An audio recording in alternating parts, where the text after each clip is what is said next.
Selamat pagi ibu-ibu sekalian yang dikasihi oleh Tuhan Yesus Kristus. Pada pagi hari ini kita kembali memasuki tema yang baru, yaitu Roh Kudus dan kehidupan gereja. Saya tidak akan banyak berbicara mengenai Pentakosta, karena Pentakosta itu di dalam perayaannya sudah berlalu, tetapi kita tahu bahwa pekerjaan Roh Kudus tidak hanya berlangsung pada hari raya Pentakosta, tetapi sepanjang gereja ada di dunia ini, Roh Kudus terus bekerja. Karena itu kita akan belajar mengenai pekerjaan Roh Kudus di dalam kehidupan gereja. Dan hari ini mengambil subtema mengenai berdiri di atas kebenaran. Ada dua teks firman Tuhan yang ibu-ibu persiapkan sebelum kita akan masuk ke dalam perenungan firman Tuhan pada hari ini. Mari kita berdoa minta pertolongan Tuhan. Bapa di dalam kerajaan sorga, kami datang kepada Tuhan bersyukur untuk kasih setia Tuhan yang besar dalam hidup kami, yang telah mengaruniakan kepada kami anak tunggal-Mu Yesus Kristus dan menyelamatkan kami melalui karya penebusannya. Tetapi juga Engkau adalah Tuhan yang mengutus Roh Kudus kepada kami dan mengerjakan pekerjaan-pekerjaan yang agung dalam hidup gereja Tuhan, sehingga kami sebagai umat kepunyaan Tuhan berjalan di dalam kebenaran dan tidak terganggu dan tidak disesatkan oleh pengajaran-pengajaran yang ada di dalam dunia ini. Kami bersyukur kepada Tuhan untuk kasih setia Tuhan ini, dan kami berdoa biarlah Engkau memimpin kami di dalam pemberitaan firman pada hari ini dan semakin menghormati akan pekerjaan Roh Allah, kehadiran Roh Allah di dalam kehidupan gereja Tuhan. Terima kasih Tuhan, dalam nama Yesus Kristus Tuhan kami berdoa dan menaikkan syukur. Amin. Ibu-ibu, mari kita baca teks dari Yohanes 16 ayat yang ke-13. Saya bacakan bagian firman Tuhan ini bagi kita sekalian. Yohanes 16 ayat 13. Demikian firman Tuhan, tetapi apabila Ia datang, yaitu Roh kebenaran, Ia akan memimpin kamu ke dalam seluruh kebenaran. Sebab Ia tidak akan berkata-kata dari dirinya sendiri, tetapi segala sesuatu yang didengarnya, itulah yang akan dikatakannya, dan Ia akan memberitakan kepadamu hal-hal yang akan datang. Lalu di dalam 1 Yohanes 5 ayat yang ke-6, saya bacakan firman Tuhan ini bagi kita. Inilah Dia yang telah datang dengan air dan darah, yaitu Yesus Kristus, bukan saja dengan air, tetapi dengan darah, dengan air dan dengan darah. Dan Roh Allah yang memberi kesaksian, karena Roh adalah kebenaran. Dua bagian firman Tuhan ini berbicara kepada saudara dan saya bagaimana pekerjaan Roh Kudus yang memimpin umat Allah untuk tetap berdiri teguh di atas kebenaran. Nah, mari kita lihat ada dua hal penting yang saudara dan saya temukan di dalam dua teks Alkitab ini, baik Yohanes 16 ayat 13 maupun 1 Yohanes 5 ayat yang ke-6. Mari kita mulai dengan kesaksian Roh Kudus. Berdiri di atas kebenaran, gereja Tuhan dipanggil untuk berdiri di atas kebenaran, tetapi berdiri di atas kebenaran tidak boleh dilepaskan daripada kesaksian Roh Kudus. Seperti yang tadi kita sudah baca di dalam teks 1 Yohanes pasal yang ke-5 ayat yang ke-6, ini adalah berbicara mengenai kesaksian Roh Kudus. Ada kalimat bagian akhir di dalam ayat yang ke-6 yang dikatakan, dan Roh-lah yang memberi kesaksian, karena Roh adalah kebenaran. Apa yang kita maksudkan dengan kesaksian Roh Kudus di sini dan latar belakang yang ada di balik daripada kalimat Yohanes ini? Saya ajak kita kembali ke dalam latar belakang singkat daripada Yohanes ketika dia berbicara pasal 5 ayat yang ke-6. Yang pertama, Yohanes berhadapan dengan bidat. Ada yang mengatakan bahwa itu bidat Serintus, ada yang mengatakan bahwa itu bidat Gnostisisme.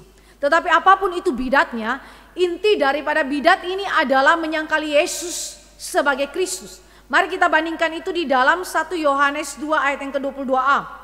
1 Yohanes 2 ayat yang ke-22a. Di situ dikatakan, siapakah pendusta itu? Bukankah dia yang menyangkal bahwa Yesus adalah Kristus? Bukankah dia yang menyangkal Yesus adalah Kristus? Jadi dengan demikian saudara dan saya melihat bahwa inti daripada pandangan bidat ini adalah menyangkali Yesus sebagai Kristus. Yesus adalah Mesias, Dia sangkali.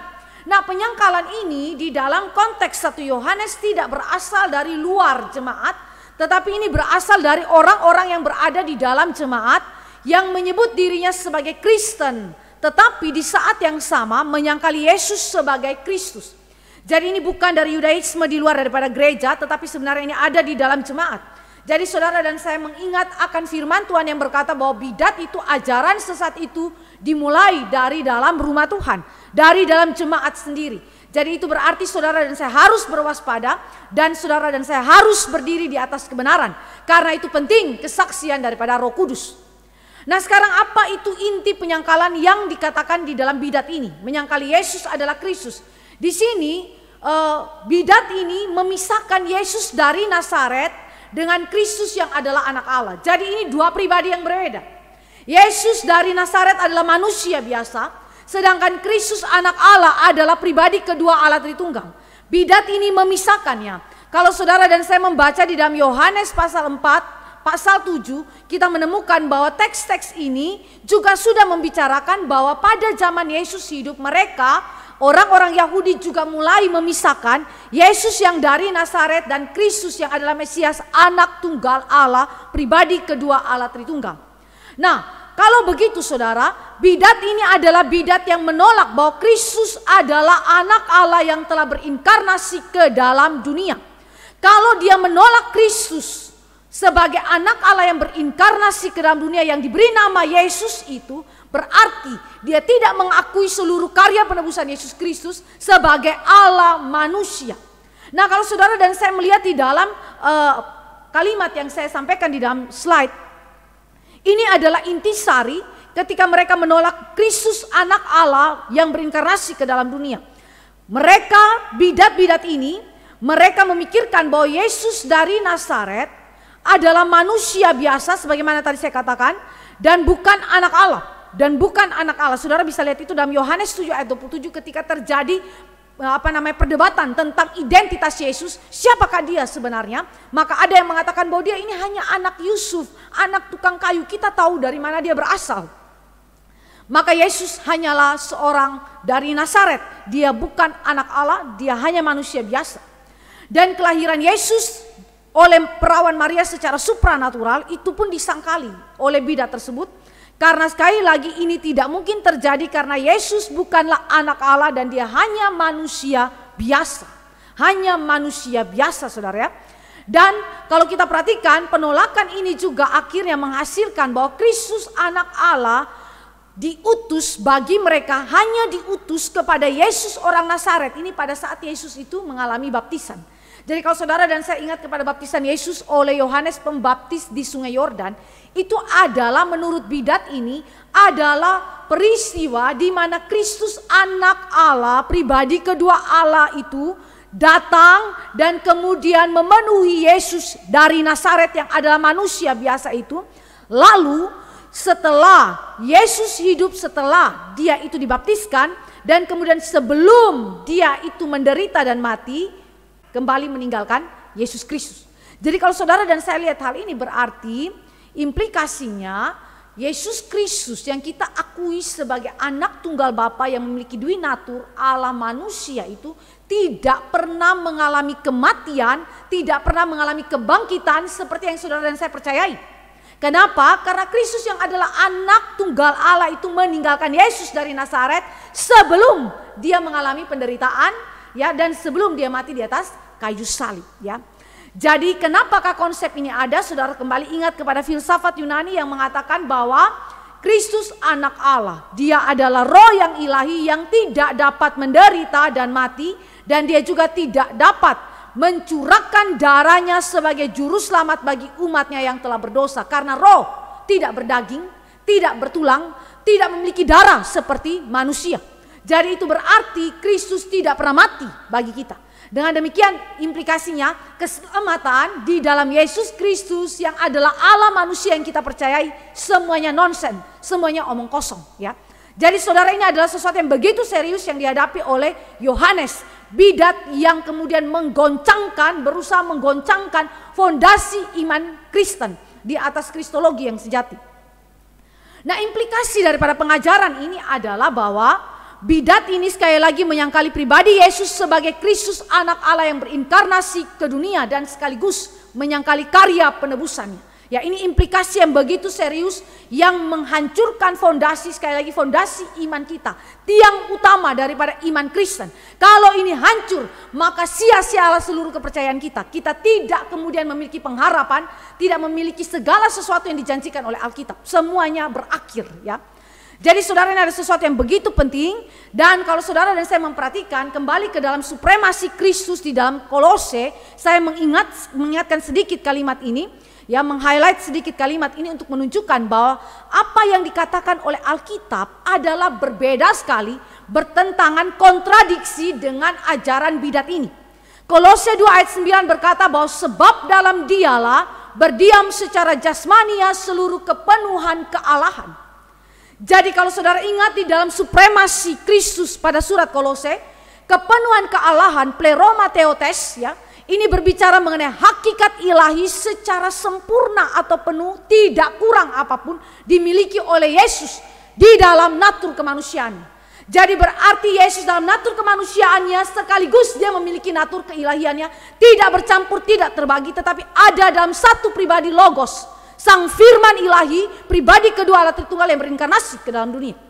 Jadi ini adalah konsep yang sangat-sangat penting yang ditanamkan di dalam Alkitab, tetapi kemudian diajarkan secara berbeda, berkontradiksi oleh bidat yang dihadapi oleh Yohanes. Dan kata berdiam di dalam Kolose 2 ayat 9 bicara mengenai bukan satu kali saja berdiam, tetapi satu kali untuk selama-lamanya. Artinya secara terus-menerus tetap kekal. Dan sebagai kesinambungan yang tetap dari inkarnasi. Jadi artinya ketika Yesus berinkarnasi ke dalam dunia, anak tunggal Bapa, pribadi kedua Allah Tritunggal itu, ketika dia berinkarnasi dan mengenakan natur kemanusiaan pada dirinya, maka secara tetap dia memiliki itu sampai dengan dia naik ke surga dan duduk di sebelah kanan Allah Bapa. Kita sudah melihat hal ini begitu banyak. Dan itu adalah kepemilikan daripada Kristus yang tetap adanya. Jadi dia sekarang memiliki duinatur, bukan satu natur saja, tetapi setelah inkarnasi dia memiliki duinatur. Duinatur ini berkesinambungan dan kekal adanya. Dan sekali lagi kalimat secara jasmania mengacu kepada apa? Inkarnasi Kristus ke dalam dunia. Saudara yang dikasih oleh Tuhan Yesus Kristus berdiri di atas kebenaran adalah berdiri di atas fondasi iman yang benar. Dan fondasi iman yang benar ini tidak boleh kemudian saudara dan saya abaikan atau sangkali seperti yang diajarkan oleh bidat ini. Kesaksian Roh Kudus berkaitan erat dengan kebenaran ini. Itu sebabnya dia disebut sebagai roh kebenaran yang bersaksi. Saudara yang dikasih oleh Tuhan Yesus Kristus, selain itu saudara dan saya ingat kembali kepada hal ini, karya penebusan daripada Yesus Kristus adalah bernatur Allah manusia. Bernatur Allah manusia. Ini bukanlah sebuah pekerjaan yang terpisah. Yesus Kristus tidak memiliki juga pribadi ganda seperti yang diajarkan oleh bidat ini. Ada Yesus dari Nazaret, ada Kristus anak Allah. Seolah-olah ada dua pribadi yang berbeda. Tidak saudara, ya. Tetapi saudara, ini adalah hanya satu pribadi, yaitu Logos, Sang Firman yang berinkarnasi ke dalam dunia. Dan ketika dia melakukan seluruh karya dia selama dia berinkarnasi ke dalam dunia, ini bukan saja karya natur ilahinya saja, atau ada karya natur manusianya saja, masing-masing bekerja sendiri-sendiri, tidak. Tetapi ketika Yesus berinkarnasi, Yesus itu dikandung, Yesus dilahirkan, Yesus melayani, dan seluruh karya dia sampai mati di kayu salib, dikuburkan, bangkit, dan naik ke sorga, duduk di sebelah kanan Allah Bapa, adalah karya daripada Kristus yang memiliki duinatur, Allah manusia. Karya daripada dua natur ini sekaligus. Jadi saudara yang dikasih oleh Tuhan Yesus Kristus, karena itu di dalam karya penebusan Yesus Kristus ini, saudara dan saya berjumpa dengan kasih Allah kepada manusia yang berdosa. Saudara dan saya melihat di dalam kemanusiaan Yesus, yang mana di dalamnya juga pada saat yang bersama natur ilahi ada berdiam di dalamnya. Allah mengasihi kita. Allah mengasihi kita. Kalau hanya Yesus dari Nazaret yang mati di kayu salib, apa bedanya dia dengan Yesus yang lain, yang bukan anak Allah? Apa signifikansi daripada kematian Yesus dari Nazaret itu bagi kita kalau dia bukan Kristus anak Allah itu? Tidak memiliki signifikansi sama sekali. Tetapi justru karena dia adalah Allah manusia, maka saudara dan saya memandang kepada Kristus yang mati di kayu salib itu sebagai pribadi Allah yang menyatakan kasih dia. kasih dia kepada kita, ya, kepada kita manusia yang berdosa. Dan di dalam Yesus Kristus ini, Allah manusia ini yang telah mati di kayu salib dan bangkit pada hari ketiga, Allah telah memberikan keselamatan dan pengampunan dosa bagi umatnya. Jadi saudara dan saya, pengampunan dosa dan juga keselamatan tidak diberikan jika Yesus hanya memiliki salah satu natur saja. Dia harus memiliki kedua natur sekaligus, yaitu Allah manusia. Nah, saudara yang dikasih oleh Tuhan Yesus Kristus, di dalam konteks inilah maka saudara dan saya melihat bahwa betapa pentingnya fondasi iman ini ditegaskan kembali di dalam kitab Yohanes, khususnya 1 Yohanes, untuk apa? Untuk melawan bidat tersebut. Dan bidat ini juga tidak saja menyangkali bahwa Yesus bukanlah anak Allah, bahwa karya penebusannya itu akhirnya tidak signifikan bagi kita. Tetapi kemudian saudara dan saya juga melihat bahwa Yesus disangkali sebagai satu-satunya revelasi penyataan diri Allah yang memberikan pengenalan sejati kepada Allah, kepada manusia yang percaya kepadanya, ya. Jadi Yesus adalah satu-satunya revelasi Allah. Dia berikan pengenalan yang sejati kepada Allah kepada setiap umat pilihannya. Nah, saudara dan saya melihat di dalam teks-teks referensi ini, Alkitab menunjukkan kepada kita bahwa tidak ada satu manusia pun yang dapat melihat Allah. Tidak seorang pun yang dapat melihat Allah sebagaimana dia adanya di dalam segala kesempurnaan naturnya. Tidak ada. Setiap manusia yang lihat dia pasti binasa, ya. Karena kita tidak sanggup memandangnya dalam keberadaannya sebagaimana kesempurnaan naturnya. Tetapi inkarnasi Yesus ke dalam dunia adalah revelasi Allah yang ultimat yang memungkinkan manusia mengenal Allah. Karena apa? Alkitab berkata, Yesus adalah gambar Allah yang tidak kelihatan yang sekarang telah kelihatan, ya. Saudara dan saya melihat ini berarti Yesus penyataan diri Allah sehingga manusia yang memandang Yesus tidak mati. Tetapi manusia yang memandang Yesus melihat akan cinta kasih Allah dan keselamatan yang Allah kerjakan di dalam dui natur Kristus ini, Allah manusia bagi keselamatan umat pilihannya. Jadi saudara, kalau saudara percaya kepada bidat ini, saudara berbahaya sekali karena menyangkali penyataan khusus Allah di dalam pribadi Kristus yang membawa saudara dan saya kenal Allah yang sejati. Dan kalau saudara kenal Allah sejati, Alkitab berkata apa? Saudara memiliki hidup yang kekal. Kalau tidak ada pengenalan sejati kepada Allah di dalam Kristus, tidak ada hidup yang kekal. Jadi prinsip ini begitu penting, maka bidat harus dilawan dengan kebenaran yang kokoh, dengan fondasi iman yang kokoh ini. Dan bidat ini adalah bidat yang kemudian menyangkali karya Yesus yang memungkinkan kesatuan antara umat Allah dengan Allah Tritunggal. Saudara dan saya baca berulang-ulang Yesus berkata, Yesus menginginkan agar engkau dan saya yang telah ditebusnya, umat pilihan Allah, dipersatukan dengan Kristus. Sama seperti Kristus dipersatukan dengan Bapa yang adalah satu. Yang adalah satu, demikian pun dia menginginkan untuk kita dan Kristus dan juga Allah Bapa beserta Roh Kudus bersatu. Menjadi satu kesatuan umat Allah dengan Allahnya yang tidak terpisahkan. Jadi saudara yang dikasih oleh Tuhan Yesus Kristus, itu berarti sebagaimana Yohanes katakan, Yesus adalah satu-satunya jalan kepada Bapa. Dialah yang memungkinkan persekutuan rohani antara Allah dan umatnya dapat terjadi. Dengan kata lain, orang yang mengatakan Yesus dari Nazaret berbeda daripada Kristus anak Allah yang berinkarnasi ke dalam dunia, itu adalah bidat yang akhirnya membongkar habis seluruh fondasi iman Kristen. Tidak ada kesatuan spiritual union dengan Kristus. Kalau tidak ada spiritual union dengan Kristus, saudara, tidak ada satu manusia pun diselamatkan. Tidak ada satu manusia pun menikmati hidup kekal. Tidak ada satu manusia pun mengalami seluruh berkat Allah di sorga. Tidak ada, saudara.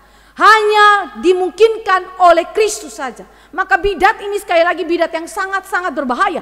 Maka membutuhkan kesaksian Roh Kudus bagi gerejanya untuk mempertahankan dirinya tetap berdiri di atas kebenaran.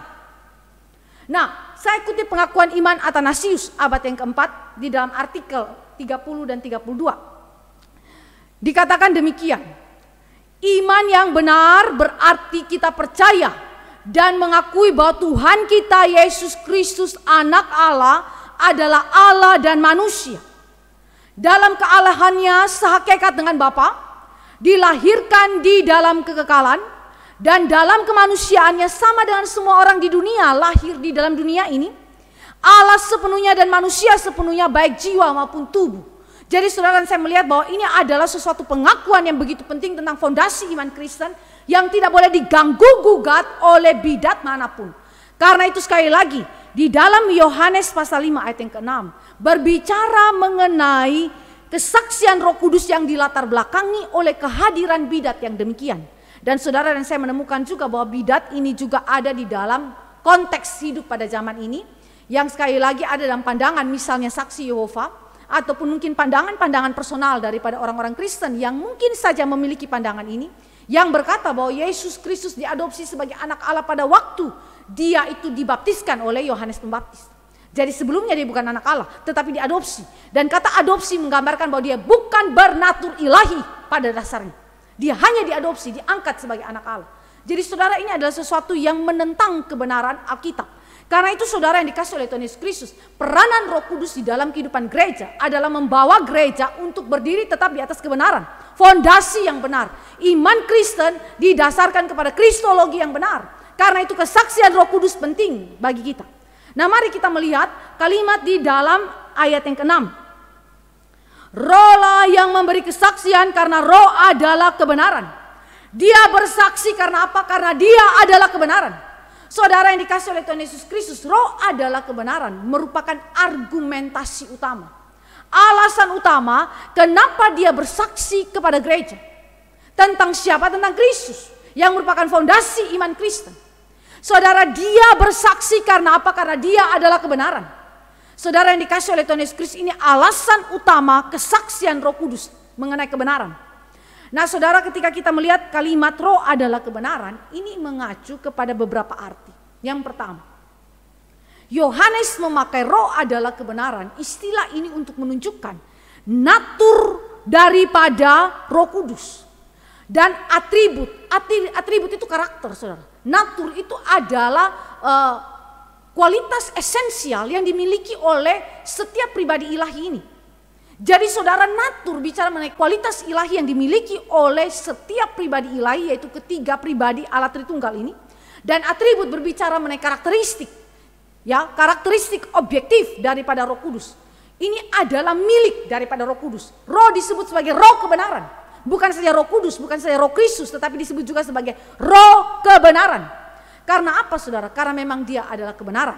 Kata kebenaran di dalam di dalam bahasa Yunani aletheia, ini mengacu kepada identitas ilahi.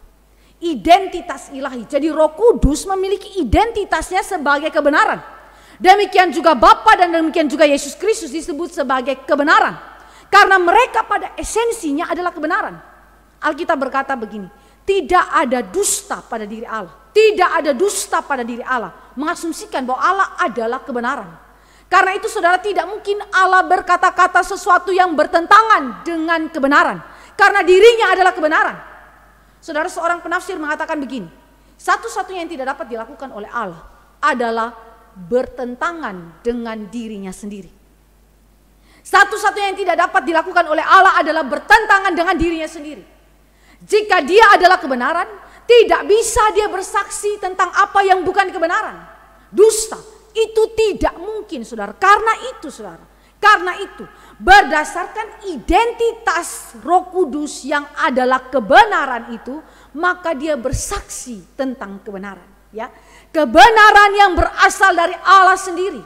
Kebenaran yang tidak berasal dari yang lain tetapi dari Allah sendiri. Dan Allah ini adalah mencakup tiga pribadi, Bapa, Putra, dan Roh Kudus. Mari kita lihat Yohanes 16 tadi.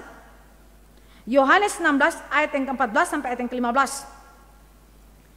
Ia, yaitu Roh Kudus, akan memuliakan aku, yaitu Kristus.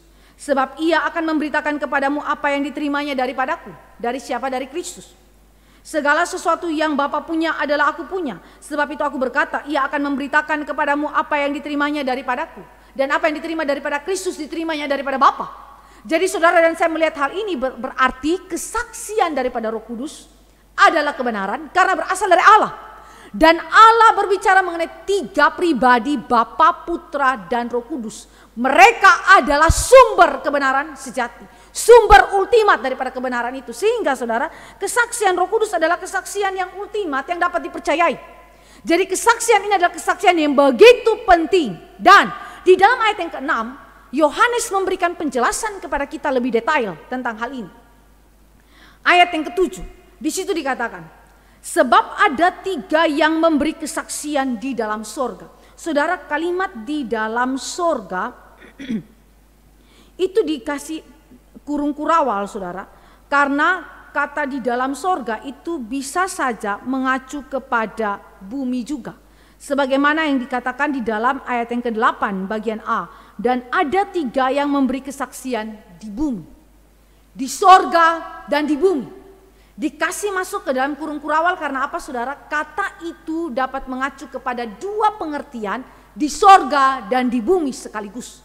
Jadi berarti ada 3 saksi yang menyatakan bahwa apa yang dikatakan atau disaksikan oleh Roh Kudus adalah kebenaran yang berasal daripada Allah, yang ultimat, yang dapat dipercayai, yang dapat diandalkan, yang tidak disangsikan kebenarannya.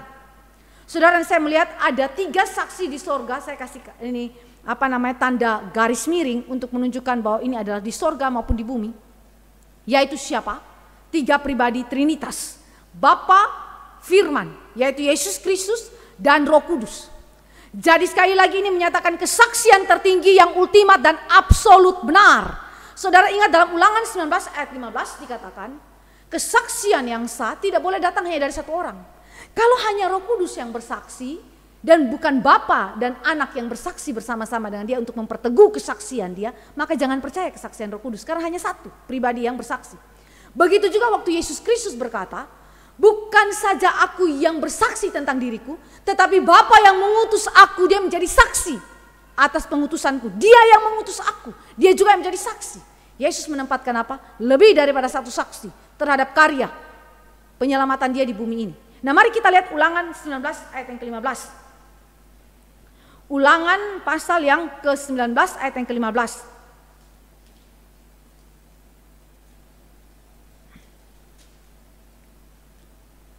Satu orang saksi saja tidak dapat menggugat seseorang mengenai perkara kesalahan apapun atau dosa apapun yang mungkin dilakukannya. Baru atas keterangan 2 atau 3 orang saksi perkara itu dapat tidak disangsikan. Perkara itu tidak disangsikan berdasarkan 2 atau 3 orang saksi. Jadi saudara, ketika Yohanes bicara di dalam pasal 5, di dalam latar belakang bidat tadi, Yohanes mau memperteguh kesaksian iman orang percaya. Kesaksian iman orang percaya yang berdiri di atas kebenaran tidak dapat diganggu gugat oleh apapun, oleh bidat manapun, oleh manusia manapun. Karena apa? Karena ada 3 saksi di sorga dan di bumi ini, dan kesaksian mereka ini adalah yang tertinggi, ultimat dan absolut benar. Karena apa? Berasal daripada 3 pribadi Trinitas. Dan jumlah yang memberikan kesaksian lebih dari 1 pribadi. Saudara, itu adalah sesuatu yang begitu penting untuk menekankan. Kesaksian Kristen adalah kesaksian yang tidak main-main. Sebuah kesaksian yang memiliki otoritas ilahi. Kesaksian yang bukan berasal dari diri saudara dan saya, tetapi kesaksian yang berasal dari diri Allah sendiri. Saudara yang dikasih oleh Tuhan Yesus, karena itu kebenaran itu harus dipertahankan. Kebenaran itu tidak boleh disangsikan oleh diri kita ataupun oleh orang lain yang mencoba untuk mengganggu gugatnya. Saudara harus berdiri di atas kebenaran ini. Jadi saudara yang dikasih oleh Tuhan Yesus Kristus berdiri di atas kebenaran bicara mengenai suatu kondisi yang teguh, yang kokoh, ya, yang diberikan oleh Roh Allah di dalam kehidupan kita. Lalu saudara dan saya melihat frase selanjutnya, ya, di dalam ayat yang ke-6 ini, yang kemudian menjadi saksi juga bagi kebenaran, absolut kesaksian daripada Roh Kudus mengenai kebenaran. Mari kita lihat itu. Inilah dia yang telah datang dengan air dan darah, yaitu Yesus Kristus, bukan saja dengan air tetapi dengan air dan dengan darah. Ulang-ulang ya dibicarakan mengenai frase ini ya, dengan air dan dengan darah. Apa maksudnya saudara ya? Nanti kita lihat lebih lanjut. Tetapi saya mau katakan mengenai peristiwa historis. Yohanes sedang mengangkat peristiwa historis, dan kita tahu bahwa dalam pasal 1 kitab 1 Yohanes ini sudah berbicara mengenai peristiwa historis. Dia mau mengatakan bahwa betul Anak tunggal Allah yaitu Kristus itu telah berinkarnasi ke dalam dunia, dan dia diberi nama Yesus, yang kita kenal sebagai Yesus dari Nazaret itu. Ini adalah sebuah peristiwa historis yang sekali lagi disimbolkan dengan frase dengan air dan dengan darah. Nanti kita lihat artinya selanjutnya. Jadi saudara perhatikan bagaimana kesaksian Roh Kudus adalah benar. Bukan dari dirinya sendiri, walaupun dia adalah memiliki identitas kebenaran dan dia memberitakan mengenai kebenaran, tetapi ada saksi yang lain yang bersama-sama dengan Roh Kudus untuk meneguhkan kebenaran itu, dan ada peristiwa historis yang dapat disaksikan oleh manusia. Manusia dengan saksi mata yang ada, yang menulis Alkitab kepada kita, telah memberikan konfirmasi bahwa apa yang disaksikan oleh Roh Kudus adalah benar. Saudara yang dikasih oleh Tuhan Yesus Kristus, dengan demikian saudara dan saya memegang teguh kebenaran ini. Alkitab memberitahukan kepada kita kebenaran kesaksian Roh Allah yang tidak dapat diganggu gugat. Karena apa? Ada kesaksian Allah dan ada kesaksian historis yang meneguhkan seluruh kebenaran itu, sehingga kita tidak boleh digoyahkan oleh apapun. Oswald Sanders itu mengatakan begini, sifat Roh Kudus adalah kebenaran, atributnya. Dia bukan hanya roh kebenaran, tetapi roh itulah yang benar. Jadi dia adalah kebenaran sekaligus penyampai kebenaran Allah dalam wahyu dan ilham. Saudara, ini adalah sebuah kalimat kesimpulan yang menunjukkan kepada saudara dan saya bahwa apa yang dikatakan oleh Yohanes, roh adalah kebenaran. Dia menyampaikan kebenaran, dia mengiluminasikan kebenaran, dia mengilhami kebenaran, wahyu-wahyu Allah yang diberikan, wahyu khusus sebagai landasan penulisan daripada Alkitab. Jadi ini adalah sesuatu yang begitu penting sekali, sehingga saudara dan saya melihat kembali kepada kebenaran yang kita pegang. Ini adalah sebuah kebenaran kesaksian yang berasal dari Allah sendiri, sehingga kita tidak boleh ragu terhadap kebenaran itu, tetapi kita harus memegangnya sampai kapan? Sampai selama-lamanya. Ketiga, saudara dan saya melihat mengenai kesaksian Roh Kudus.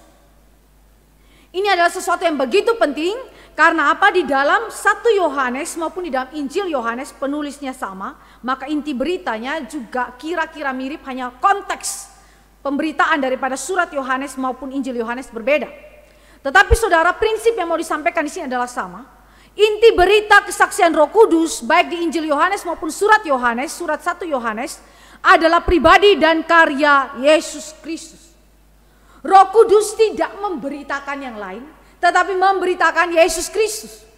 Hanya pribadi dan karya dia saja yang diberitakan.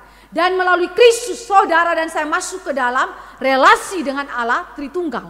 Saudara ingat tadi saya katakan implikasi penolakan daripada bidat, yaitu apa? Menolak Yesus sebagai revelasi tertinggi daripada Allah bagi kita, yang membawa kita kepada pengenalan yang sejati. Sekarang kesaksian Roh Kudus membantah itu semua dan membawa gereja Tuhan kembali kepada dasar yang benar, yaitu dengan cara apa? Bersaksi tentang pribadi dan karya Yesus Kristus.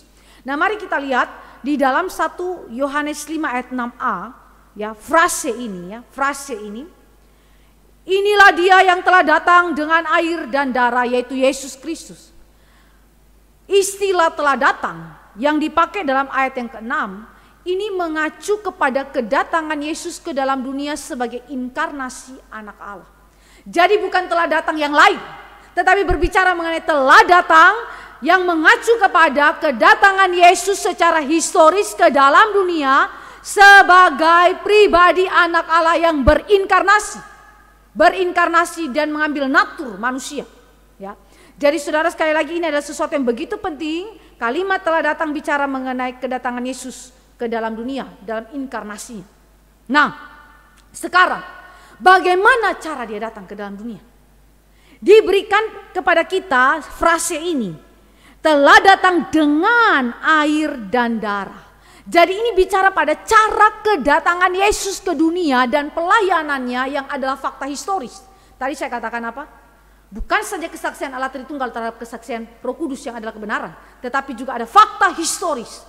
Dan frase dengan air dan dengan darah mengacu kepada apa? Cara kedatangan Yesus ke dunia dan pelayanan dia sebagai fakta historis yang sungguh-sungguh terjadi di dalam dunia ini. Howard Marshall itu dia mengatakan begini, Yohanes pada waktu menulis 1 Yohanes ini tidak sedang mengacu kepada arti sempit dari saat inkarnasi Yesus ketika ia dilahirkan ke dunia, tetapi mengacu kepada keseluruhan tindakan dari kedatangan Yesus ke dunia. Jadi ini mengacu kepada apa?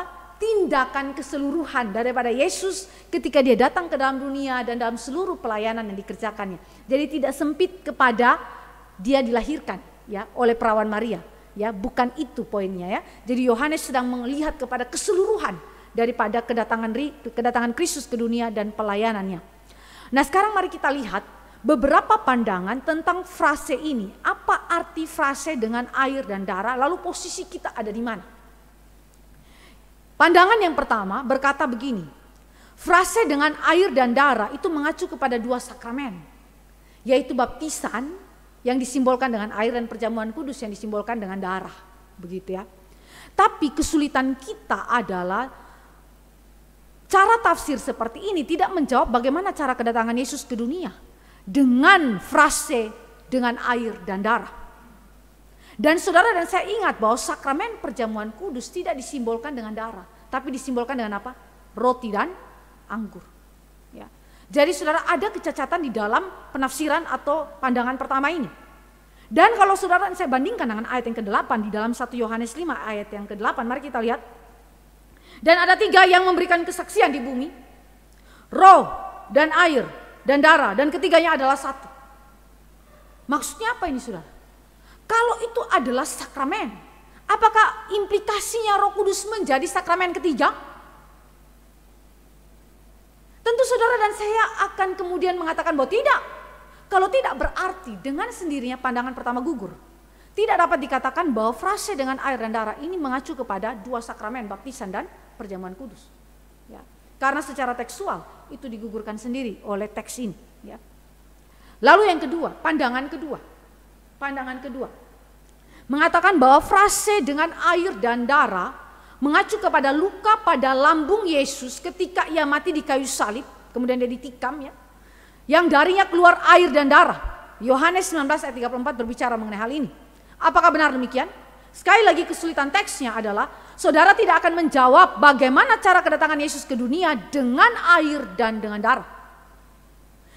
Kesulitan ini tidak dijawab dengan tafsiran kedua atau pandangan kedua ini. Jadi sekali lagi bagi saya pandangan pertama dan pandangan kedua ini saudara dan saya sebaiknya eliminasi daripada cara kita menafsirkan teks ini. Mari kita lihat di dalam pandangan ketiga, dan saya lebih membawa saudara, merujuk saudara kepada pandangan yang ketiga. Frase dengan air dan darah mengacu kepada pengertian ini. Air adalah simbol dari baptisan Yesus Kristus oleh Yohanes Pembaptis. Ya. Oleh Yohanes Pembaptis. Baptisan Yesus Kristus. Saudara ingat, ketika kalimat ini digunakan, frase ini digunakan, ini sekali lagi mengacu kepada seluruh tindakan kedatangan Yesus ke dalam dunia dan pelayanannya selama dia ada di dunia sebagai fakta historis. Maka air adalah simbol dari baptisan Yesus Kristus oleh Yohanes Pembaptis. Saudara, mari kita lihat di dalam Matius 3 dan Yohanes 1 ayat 32.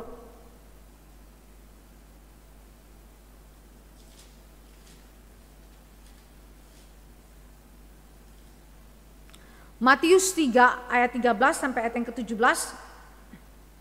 Perhatikan baik-baik kalimat ini, karena ternyata hal inilah yang digambarkan kembali di dalam 1 Yohanes 5 ayat 6 sampai dengan ayat yang ke-8. Maka datanglah Yesus dari Galilea ke Yordan kepada Yohanes untuk dibaptis olehnya. Tetapi Yohanes mencegah dia, katanya, "Akulah yang perlu dibaptis olehmu dan engkau yang datang kepadaku?" Lalu Yesus menjawab katanya kepadanya, "Biarlah hal itu terjadi, karena demikianlah sepatutnya kita menggenapkan seluruh kehendak Allah." Dan Yohanes pun menurutinya. Sesudah dibaptis, Yesus segera keluar dari air, dan pada waktu itu juga langit terbuka dan ia melihat Roh Allah seperti burung merpati turun ke atasnya. Lalu terdengarlah suara dari sorga yang mengatakan, "Inilah anakku yang kukasihi, kepadanya lah aku berkenan." Saudara perhatikan, ini adalah peristiwa yang menunjukkan 3 pribadi Trinitas hadir sekaligus. Dan sekaligus menunjukkan diversity daripada mereka, perbedaan pribadi di antara mereka. Lalu saudara dan saya lihat Yohanes 1 ayat yang ke-32 sampai ayat yang ke-34. Di situ dikatakan, dan Yohanes memberi kesaksian, katanya, "Aku telah melihat Roh turun dari langit seperti merpati, dan ia tinggal di atasnya, dan aku pun tidak mengenalnya, tetapi dia yang mengutus aku untuk membaptis dengan air telah berfirman kepadaku, jikalau engkau melihat roh itu turun ke atas seseorang dan tinggal di atasnya, dialah itu yang akan membaptis dengan Roh Kudus, dan aku telah melihatnya dan memberi kesaksian, ia inilah anak Allah. Saudara, beda dengan Bidat. Bidat berkata bahwa apa? Pada waktu pembaptisan Yesus dari Nazaret yang adalah manusia biasa, Kristus anak Allah datang kepada atau memenuhi Yesus dari Nazaret itu. Dan kemudian meninggalkan dia menjelang penderitaan dia dan kematian dia di atas kayu salib. Saudara, berbeda dengan teks Alkitab. Alkitab berkata apa? Yesus dari Nazaret adalah Kristus, anak Allah yang berinkarnasi ke dalam dunia ini. Dan siapakah yang turun atas Yesus Kristus pada hari baptisan itu? Roh Kudus dalam rupa seperti burung merpati. Jadi sekali lagi teks Alkitab membantah seluruh pengajaran daripada bidat ini dan menegakkan kembali kepada kebenaran yang sejati. Nah, mari kita lihat baptisan daripada Yesus Kristus. Mengapakah ini dibicarakan oleh Yohanes sebagai inti daripada kesaksian Roh Kudus? Kalau kita perhatikan di dalam konsep baptisan Yesus, ini adalah bukan konsep baptisan yang sama dengan kita. Baptisan kita itu berbeda. Baptisan Kristen berbeda dengan baptisan Yesus Kristus. Baptisan Yesus Kristus menyatakan penerimaan publik dari pekerjaan Yesus sebagai Mesias untuk menghapus dosa dunia. Maka Allah Bapa membuat suara kasih-Nya dan restunya didengar dari sorga, kesaksian Allah Bapa. Saudara, ini adalah sesuatu yang juga dinubuatkan oleh Yesaya. Yesaya berkata bahwa dia, Sang Mesias, diurapi oleh Roh Kudus, dan ketika Roh Kudus turun atas Yesus Kristus, menunjukkan apa? Pengurapan Roh Kudus atas Kristus sebagai Mesias yang melakukan seluruh jabatan kemesiasannya. Sekali lagi, seluruh peristiwa historis daripada pelayanan Yesus sebagai Mesias dibicarakan secara ringkas di dalam teks ini. Jadi saudara lihat apa yang terjadi di sana, ada kesaksian Allah Bapa. Bapa mengatakan bahwa Yesus adalah Mesias, bukan yang berbeda, ya, seperti yang dikatakan oleh bidat. Antara Yesus dan Kristus dipisahkan sebagai dua pribadi yang berbeda. Ini adalah pribadi yang sama. Yesus adalah Mesias. Itu disaksikan oleh Allah Bapa dari sorga, dari sorga. Dari sorga dia bicara. Kepada siapa? Kepada mereka yang ada di bumi ini, supaya mereka melihat dan mendapatkan kesaksian yang ultimat dan absolut benar bahwa Yesus adalah anak Allah yang berinkarnasi ke dalam dunia. Clear ya saudara? Saudara mulai mendapat koneksinya. Lalu kemudian saudara dan saya melihat selanjutnya penjelasan tentang kesaksian Bapa. Karena Kristus haruslah seorang manusia, dia bukan saja Allah sejati tapi manusia sejati dalam mengerjakan tugas kemesiasannya. Karena itu ia harus masuk ke dalam kebudayaan manusia sesuai dengan ketetapan Allah dalam Taurat, melayani secara publik pada usia 30 tahun dan harus diurapi Roh Kudus. Itu harus. Jadi saudara yang dikasih oleh Tuhan Yesus Kristus, Yesus sedang menggenapkan apa yang dinubuatkan di dalam Alkitab Perjanjian Lama, seperti kalimat Yesus kepada Yohanes Pembaptis. Jadi air yang dimaksudkan di sini berbicara mengenai apa? Mengenai pekerjaan Kristus secara publik sebagai Mesias. Pembaptisan yang ditandai dengan pembaptisan oleh Yohanes Pembaptis.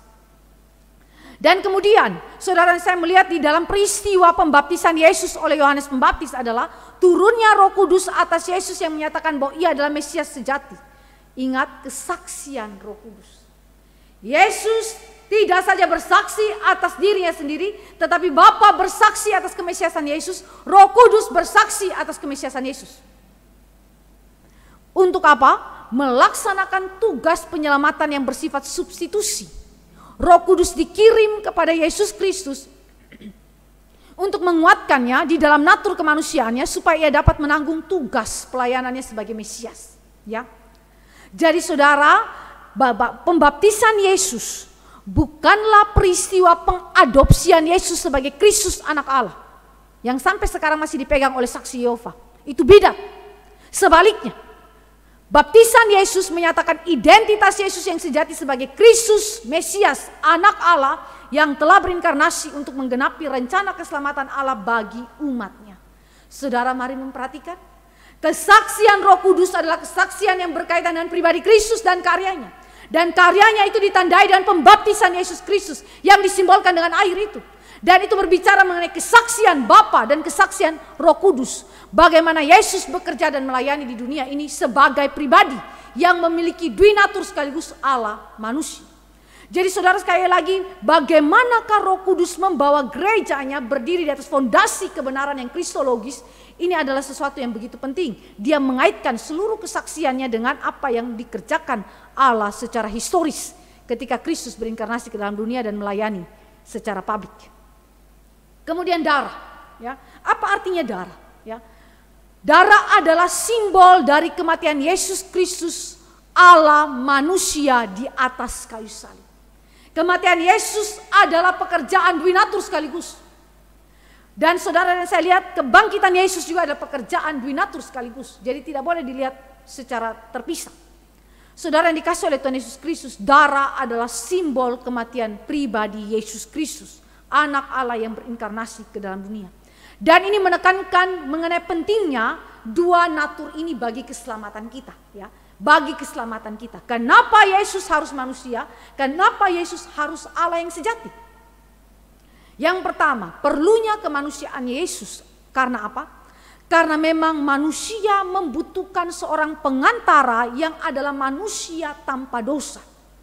Yang adalah manusia tanpa dosa. Kebutuhan kita itu. Kita manusia. Kita yang buat dosa. Tetapi orang berdosa tidak bisa menebus dirinya yang berdosa. Ataupun sesamanya yang berdosa. Dia butuh manusia yang senatur dengan dia. Tetapi yang tanpa dosa. Karena manusia yang berdosa yang menanggung dan menanggung hukuman dosa. Karena itu ia tidak mampu mendamaikan dirinya sendiri dengan Allah yang Maha Kudus. Maka dibutuhkan manusia yang tanpa dosa, yang mengalami kelemahan dan pencobaan seperti manusia lainnya, tetapi tidak berbuat dosa, yang menjadi pengganti dan penebus bagi manusia yang berdosa. Saudara bisa baca dalam surat Ibrani. Ini adalah satu konsep yang saudara dan saya sudah tahu. Tetapi sekali lagi Roh Kudus hadir. Untuk apa? Bersaksi tentang hal ini. Tentang kedatangan Yesus dengan air dan dengan darah. Tentang pelayanan Yesus di dalam karya penebusan dia. Dia harus menjadi manusia untuk kepentingan kita. Dan kenapa Yesus harus adalah Allah sejati? Dia tidak boleh hanya manusia saja seperti pandangan daripada bidat ini. Tetapi dia harus Allah sejati karena apa? Karena manusia yang berdosa membutuhkan seorang pengantara yang juga harus Allah sejati. Di mana manusia berdosa tidak mampu membayar upah dosa atau melakukan ketaatan yang sempurna kepada Allah. Manusia hanya dapat menanggung murka Allah saja. Stop di situ, binasa. Manusia tidak dapat menanggung murka Allah sambil membuka jalan untuk membebaskan dirinya dari murka Allah. Itu tidak mungkin dilakukan. Maka dibutuhkan seorang pengantara yang dapat melakukan hal ini, dan dia haruslah Allah sejati. Dia tanggung murka Allah, tapi sekaligus dia buka jalan. Maka tabir Allah terbelah dari atas sampai ke bawah. Akses langsung dibuka oleh Yesus Kristus melalui darahnya, pengorbanan dia di atas kayu salib. Jadi saudara, ketika saudara dan saya membaca mengenai hal ini, maka begitu penting saudara dan saya melihat berdiri di atas kebenaran. Berkaitan dengan kesaksian Roh Kudus. Dan kesaksian Roh Kudus intinya tentang apa? Pribadi dan karya Yesus Kristus yang telah datang ke dalam dunia, berinkarnasi dan melayani di dalam dunia ini secara historis. Dan itu adalah berkaitan dengan apa? Dengan darah dan dengan air. Air berbicara mengenai baptisan Yesus Kristus yang menandai seluruh pelayanan publik dia sebagai Mesias. Dan darah berbicara mengenai karya penebusan dia, kematian dia di atas kayu salib. Saudara yang dikasih oleh Tuhan Yesus Kristus, dengan demikian kebenaran esensial ini yang sepertinya saudara dengar, itu saja. Tapi saudara ingat, berdirinya gereja bergantung kepada kebenaran ini. Kebenaran ini kalau saudara dan saya sangkali, saudara dan saya bukan gereja sejati. Gereja sejati adalah gereja yang menerima kesaksian Roh Kudus berdasarkan kebenaran ini. Dan gereja itu tidak akan diombang-ambingkan oleh apapun. Karena apa? Fondasinya itu terbuat dari batu karang yang teguh, bukan di atas pasir. Ya, tetapi dibangun di atas batu karang yang teguh, yaitu apa? Yesus Kristus sendiri dengan seluruh karya penebusannya. Nah sekarang saudara dan saya melihat ini adalah sesuatu kesaksian yang begitu penting dan menjadi fondasi iman Kristen. Lalu bagaimanakah karya Roh Kudus membuat semua kesaksian ini menjadi milik kita secara personal dan secara komunal sebagai satu tubuh Kristus? Maka poin kedua, mari kita lihat karya Roh Kudus dalam pelayanan firman. Karya Roh Kudus dalam pelayanan firman. Ada 3 hal yang dikerjakan Roh Kudus dalam pelayanan firman. Sehingga kesaksian Roh Kudus yang ultimat, absolut benar tentang pribadi dan karya Kristus tadi itu menjadi milik kepunyaan kita secara personal dan milik kepunyaan kita secara komunal sebagai satu tubuh Kristus, gereja yang dibangun di atas batu karang yang teguh, yaitu Yesus Kristus. Mari kita lihat 3 hal yang dikatakan oleh Abraham Kuyper. Saya kutip kalimat daripada atau pemikiran daripada Abraham Kuyper. Yang pertama, karya Roh Kudus dalam pelayanan firman berkaitan dengan memeteraikan firman. Memeteraikan firman. Pertanyaan teologis ini adalah pertanyaan yang mungkin saudara pernah pikirkan. Tapi pertanyaan ini begitu penting untuk saudara dan saya pikirkan berulang-ulang. Bagaimana kita bisa benar-benar berhubungan dan bersekutu dengan Alkitab yang adalah fondasi kebenaran Allah yang di dalamnya Roh Kudus bersaksi tentang pribadi dan karya Allah itu, yang sebagai objek eksternal belaka karena berada di luar diri kita, yang ada di hadapan kita ini. Bagaimana saudara berhubungan dan bersekutu dengan Alkitab sebagai kebenaran ini, firman ini? Pertanyaan teologis kedua, Alkitab adalah firman Tuhan. Kita tahu itu dan kita akui itu sebagai orang Kristen sejati. Kita pasti percaya Alkitab adalah firman Allah, bukan berisi firman Allah seperti pandangan daripada liberalisme atau menjadi firman Allah. Alkitab bukan firman Allah tetapi bisa menjadi firman Allah ketika itu menyentuh hati kita seperti pandangan daripada neo-ortodoks. Tidak demikian. Tetapi saudara dan saya mempercayai Alkitab adalah firman Tuhan. Tetapi pertanyaannya adalah bagaimanakah firman Tuhan ini bisa menjadi keyakinan bagi kita sendiri secara personal? Kan ini menjadi pergumulan kita, bukan? Karena ada gap antara Alkitab firman Allah, kesaksian Roh Kudus ini tentang pribadi dan karya Kristus di dalam dunia ini yang sungguh-sungguh peristiwa historis ini disaksikan dengan begitu clear dalam Alkitab. Tapi sekali lagi itu sesuatu yang berada eksternal di luar kita. Bagaimana ini menjadi milik daripada kita, keyakinan kita yang teguh secara internal. Maka ini adalah pekerjaan Roh Kudus, memeteraikan firman Tuhan. Dan pekerjaan memeteraikan firman Tuhan adalah bersifat terus menerus, bukan hanya satu kali. Saudara dan saya melihat di dalam ayat yang ke-6 bagian B, dan rohlah yang memberi kesaksian karena roh adalah kebenaran. Kalimat ini ditulis dalam present tense, berarti terus menerus, continue saudara. Ini bukanlah sesuatu yang terjadi hanya satu kali saja lalu stop, tetapi terus menerus terjadi dalam kehidupan kita sebagai umat tebusan Allah. Siapakah yang menerima karya Roh Kudus yang memeteraikan firman ini dan terus menerus terjadi dalam hidupnya? Objek karya Roh Kudus ini adalah tidak kepada semua manusia, tetapi hanya kepada setiap orang tebusan Kristus, yakni mereka yang telah dipilih Allah sejak kekekalan bagi keselamatan. Mari kita baca Efesus. Di dalam Efesus pasal yang pertama, ayat yang ke-11 sampai ayat yang ke-14. Efesus pertama, ayat yang ke-11 sampai 14 saya bacakan bagi kita. Aku katakan di dalam Kristus, karena di dalam Dialah kami mendapat bagian yang dijanjikan. Kami yang semula ditentukan untuk menerima bagian ini sesuai dengan maksud Allah, yang di dalam segala sesuatu bekerja menurut keputusan kehendak-Nya, supaya kami yang sebelumnya telah menaruh harapan pada Kristus boleh menjadi puji-pujian bagi kemuliaan-Nya. Di dalam Dia kamu juga, karena kamu telah mendengar firman kebenaran, yaitu Injil keselamatanmu. Di dalam Dia kamu juga ketika kamu percaya dimeteraikan dengan Roh Kudus yang dijanjikannya itu. Dan Roh Kudus itu adalah jaminan bagian kita sampai kita memperoleh seluruhnya, yaitu penebusan yang menjadikan kita milik Allah untuk memuji kemuliaan-Nya. Jadi kalimat ini memberikan kepada kita suatu konsep yang benar bahwa ketika Roh Kudus mengaplikasikan kesaksiannya tentang pribadi dan karya Kristus tadi, itu adalah fondasi iman Kristen tidak kepada semua manusia, tetapi hanya kepada umat pilihan Allah yang telah ditetapkan Allah sebelum dunia dijadikan. Sejak semula mengacu kepada sebelum dunia ini dijadikan. Efesus 1 ayat yang keempat. Sebab di dalam Dia Allah telah memilih kita sebelum dunia dijadikan, supaya kita kudus dan tak bercacat di hadapannya. Lalu Roma 8 ayat 15 sampai ayat yang ke-17 menjelaskan juga tentang pekerjaan Roh Kudus yang memeteraikan firman dalam hati umat pilihan Allah saja. Roma 8 ayat 15 sampai ayat yang ke-17 saya bacakan bagi kita. Sebab kamu tidak menerima roh perbudakan yang membuat kamu menjadi takut lagi, tetapi kamu telah menerima roh yang menjadikan kamu anak Allah. Oleh roh itu kita berseru ya Aba, ya Bapa. Roh itu bersaksi bersama-sama dengan roh kita bahwa kita adalah anak-anak Allah. Dan jika kita adalah anak, maka kita juga adalah ahli waris. Maksudnya orang-orang yang berhak menerima janji-janji Allah yang akan menerimanya bersama-sama dengan Kristus, yaitu jika kita menderita bersama-sama dengan Dia, supaya kita juga dipermuliakan bersama-sama dengan Dia. Jadi statementnya begitu jelas, bukan?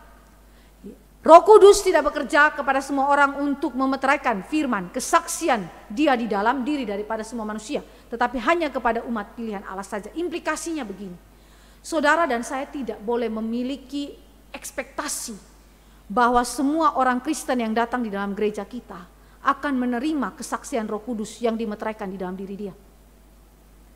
Ini memberikan penghiburan kepada pengkhotbah, supaya pengkhotbah tidak berputus asa ketika saudara berjumpa bahwa firman yang saudara beritakan ternyata tidak diimani oleh semua jemaat Tuhan yang mendengarkan khotbah itu. Ataupun ini menjadi penghiburan bagi setiap orang tua Kristen yang sudah menjalankan penginjilan kepada anak-anak mereka, ataupun kepada guru-guru Kristen yang sudah bertanggung jawab memberitakan pengajaran Alkitab kepada anak didik mereka. Tetapi kita menemukan bahwa tidak semua anak kandung kita atau tidak semua anak didik kita di dalam sekolah menerima pengajaran firman ini. Karena apa? Karena Roh Kudus hanya membatasi pekerjaan Dia. Dia memeteraikan firman, kesaksian Dia hanya kepada mereka yang dipilihnya dan telah ditebus oleh Yesus Kristus. Saudara yang dikasih oleh Tuhan Yesus Kristus, ini penghiburan tetapi sekaligus menjadi peringatan keras bagi kita. Kalau saudara gereja yang sejati, tetapi saudara tidak menerima kesaksian Roh Kudus ini dalam diri saudara, saudara harus bertanya, apakah benar saudara Kristen? Apakah benar saudara ada gereja yang berdiri di atas kebenaran? Atau jangan-jangan saudara hanya mengakui itu secara lip service saja, tetapi tidak memiliki keyakinan iman ini di dalam diri saudara secara teguh. Karena sekali lagi Roh Kudus mengerjakan itu. Ya. Tidak ada orang lain yang mengerjakan ini. Walaupun saudara dan saya melihat misalnya di dalam abad pertengahan, saudara berjumpa bahwa dalam pandangan Roma Katolik mereka mencoba untuk kemudian mengambil alih tugas daripada Roh Kudus ini. Dan kemudian mengatakan bahwa gereja lah, dalam hal ini paus yang infallible itu, yang kemudian dapat menghasilkan pekerjaan Roh Kudus yang demikian, memeteraikan firman itu di dalam diri daripada umat Kristen. Dan kemudian menghasilkan keselamatan di dalam diri daripada umat Kristen. Itu adalah sesuatu hal yang salah, ya, tidak benar. Ya. Tetapi saudara harus ingat bahwa satu-satunya pekerjaan memeteraikan firman di dalam diri kita dan bersifat terus-menerus adalah pekerjaan Roh Kudus semata. Nah, cara Roh Kudus memeteraikan firman Tuhan adalah hanya melalui kesaksian internal Roh Kudus, spiritual illumination di dalam jiwa setiap umat tebusan Kristus. Jadi saudara lihat ya, kesaksian Roh Kudus tadi yang diperkuat oleh kesaksian Trinitas dan kesaksian daripada fakta historis dengan air dan dengan darah tadi, itu adalah sesuatu yang diberikan kepada saudara secara internal di dalam diri umat pilihan Allah saja. Roh Kudus memeteraikan itu dengan cara apa? Dia bersaksi kepada roh kita. Itu yang dikatakan dalam Roma 8 tadi. Roh Allah bersaksi di dalam roh kita, bersaksi kepada roh kita, begitu ya. Jadi kesaksian itu kesaksian tentang apa, saudara? Kesaksian bahwa kita adalah anak-anak Allah. Berdasarkan apa bahwa kita adalah anak-anak Allah? Berdasarkan karya Kristus, berdasarkan pribadi Kristus yang tadi saudara dan saya sudah dengarkan di dalam kesaksian Roh Kudus ya. Jadi saudara yang dikasih oleh Tuhan Yesus Kristus, kita melihat hal ini bahwa ini adalah sesuatu yang begitu penting mengenai spiritual illumination ya, yang hanya dikerjakan oleh Roh Kudus di dalam diri umat pilihan Allah. Iluminasi Roh Kudus mencakup 3 aspek daripada keberadaan jiwa manusia, khususnya umat pilihan Allah. Yang pertama, iluminasi pikiran. Ya. Iluminasi pikiran ini adalah Roh Kudus bekerja memberikan pengertian sejati kepada umat Allah, kepada umat pilihan Allah. Abraham Kuyper memberikan penjelasan begini. Dalam pekerjaan iluminasi pikiran, Roh Kudus membawa umat Allah ke dalam hubungan dengan firman. Tadi saya katakan bagaimana saudara berhubungan, bersekutu dengan firman yang eksternal di luar ini. Bagaimana koneksinya itu terjalin. Koneksi ini tidak dibangun oleh diri saudara.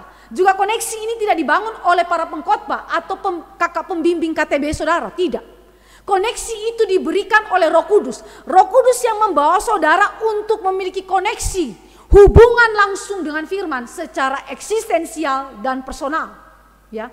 Bukan secara kognitif saja, tetapi secara eksistensial saudara alami itu, dan kemudian secara personal saudara mengalami itu. Jadi hubungan firman bukan lagi sebagai tulisan eksternal di luar diri kita. Hanya sebagai tulisan buku kuno, orang bilang begitu, yang tidak memiliki relevansi dengan hidup kita. Tetapi Roh Kudus memungkinkan ada koneksi yang terjalin secara internal di dalam kehidupan kita. Dan itu dikerjakan melalui pikiran terlebih dahulu. Dia membawa saudara dan saya berhubungan dengan firman secara eksistensial dan personal. Baik melalui pembacaan Alkitab secara pribadi maupun melalui pemberitaan Alkitab oleh orang lain. Jadi orang lain itu bisa saja para pejabat gereja atau mungkin sesama orang percaya lainnya yang membawakan firman Tuhan kepada kita.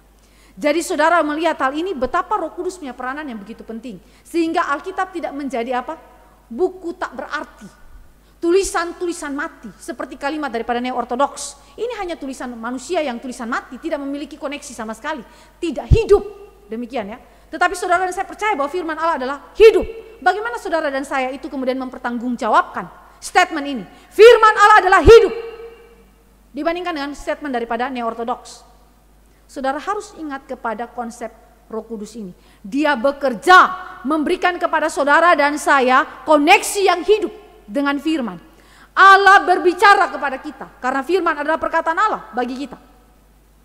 Dan kemudian Roh Kudus memperlihatkan gambaran orang berdosa berdasarkan Alkitab dan keselamatan yang penuh rahmat di dalam Kristus bagi orang berdosa. Dia bukakan kepada kita. Bukankah ini yang dikatakan di dalam Yohanes?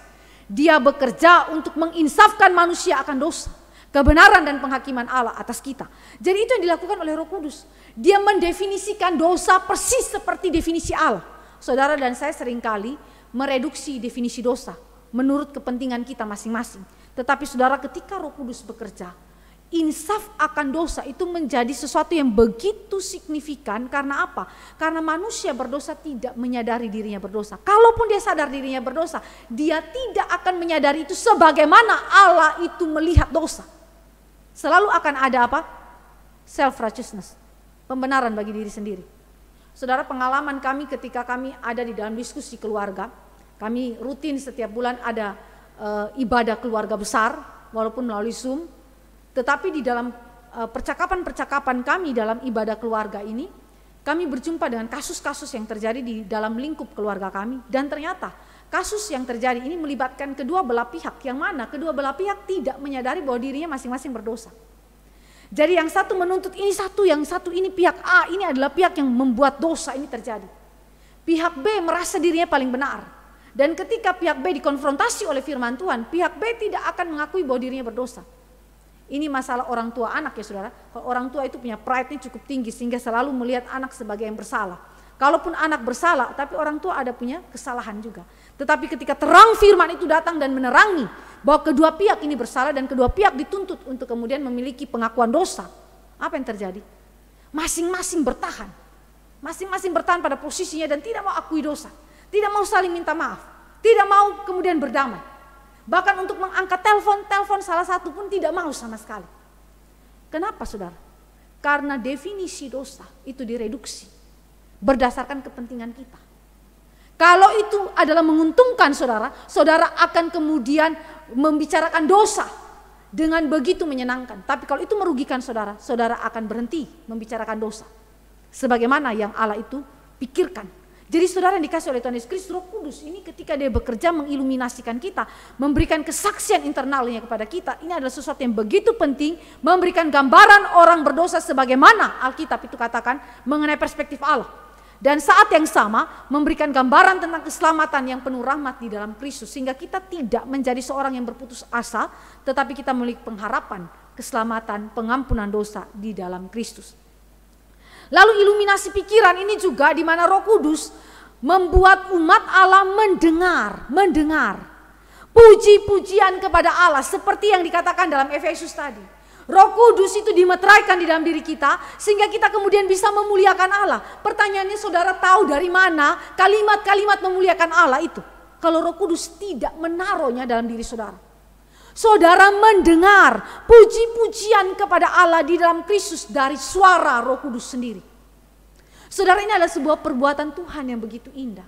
Sehingga ketika saudara dan saya menyadari dosa dan kemudian berharap kepada keselamatan di dalam Kristus dan bertobat dari dosa-dosa kita, apa yang kita keluarkan dari mulut kita? Ucapan syukur. Sebuah tangisan ucapan syukur. Tangisan yang mengakui dosa kita tapi sekaligus satu tangisan sukacita. Karena apa? Karena di dalam Kristus saudara memperoleh pengampunan dosa. Saudara mendapatkan hidup yang kekal. Saudara bersukacita. Karena apa? Karena Roh Allah menaruh sukacita itu dalam diri saudara. Roh Allah menaruh puji-pujian, kemuliaan bagi Allah di dalam diri saudara. Saudara mendengar dari Dia. Nah, saudara, pekerjaan Roh Kudus seperti ini saudara tidak sadari. Bagaimanakah proses itu terjadi? Tetapi dampak daripada pekerjaan Roh Kudus itu sangat-sangat begitu memiliki arti signifikan dalam diri kita. Saudara begitu melihat ada perubahan dalam hidupmu, cara pandangmu berubah. Hidupmu jadi berbeda daripada hidup yang lama. Jadi iluminasi pikiran, ya.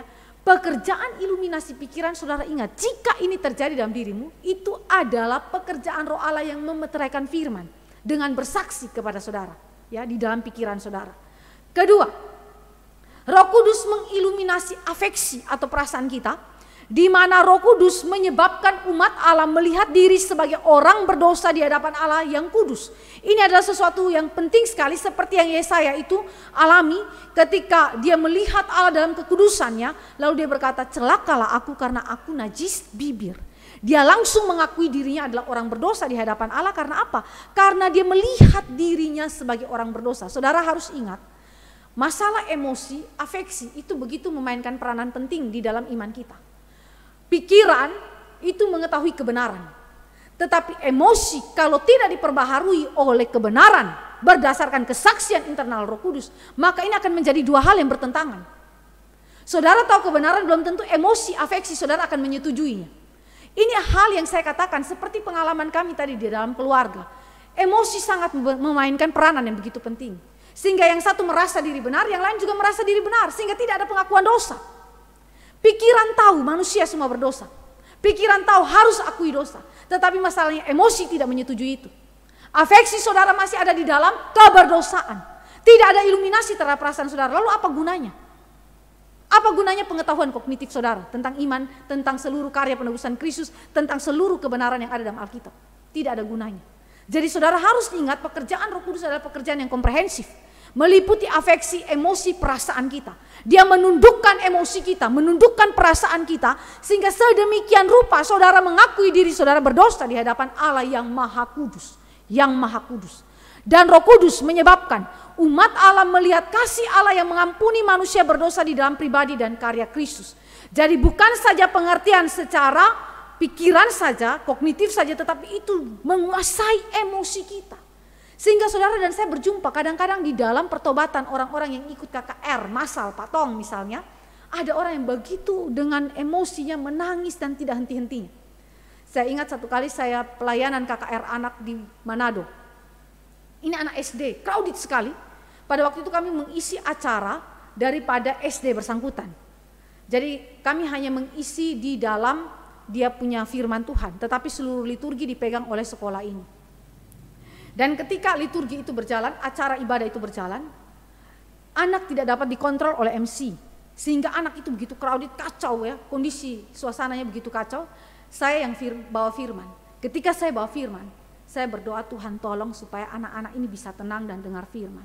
Anak-anak yang hadir pada waktu itu, kalau saya tidak salah, jumlahnya itu hampir 600 orang. Di ruangan yang begitu besar. Dan panas sekali karena AC tidak ada. Jadi saudara bisa bayangkan, sudah guru, anak semua bercampur jadi satu, dan itu di balkon atas di bawah penuh sesak. begitu. Jadi anak betul-betul gerah dengan kondisi seperti itu. Lalu akhirnya Tuhan pimpin saya dan menenangkan anak-anak, sehingga anak-anak mendengarkan firman. Waktu saya calling, sebelum sampai saya calling, ada satu anak yang menangis terus. Anak ini kelas 3 SD. Seorang anak laki-laki, dia menangis terus.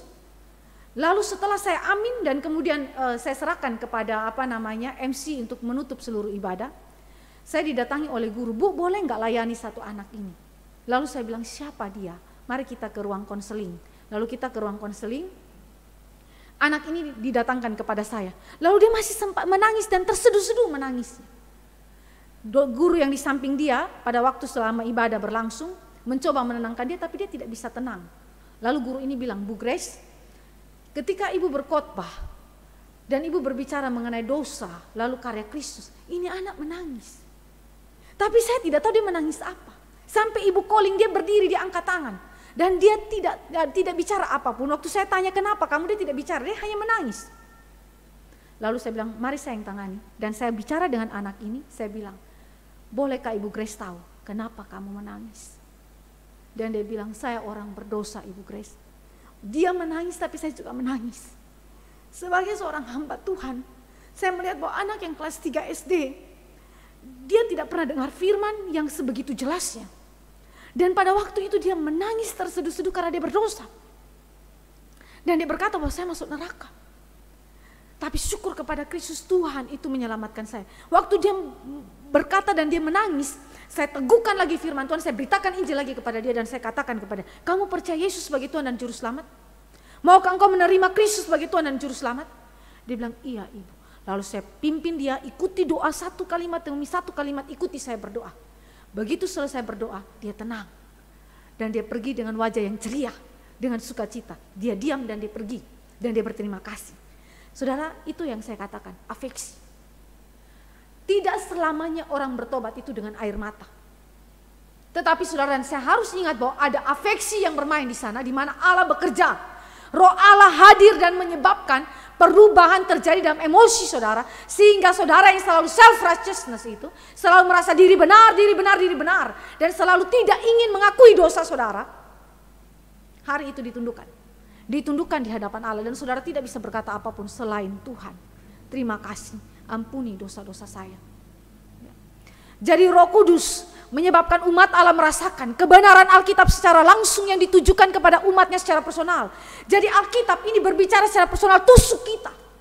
Seperti Alkitab berkata di dalam Perjanjian Baru bahwa firman itu seperti pedang bermata dua, di mana dia akan membelah sum-sum dari tulangnya, itu dia belah itu supaya dia menunjukkan apa yang menjadi isi hati saudara.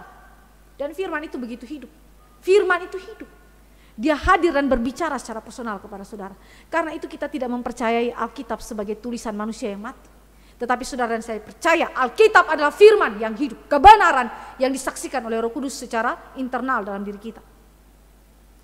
Lalu iluminasi kehendak. Iluminasi kehendak ini berbicara mengenai Roh Kudus menguasai kehendak kita dan menyebabkan kuasa firman Tuhan atau Alkitab itu bekerja di dalam diri umatnya sehingga kita mengambil keputusan seperti anak tadi.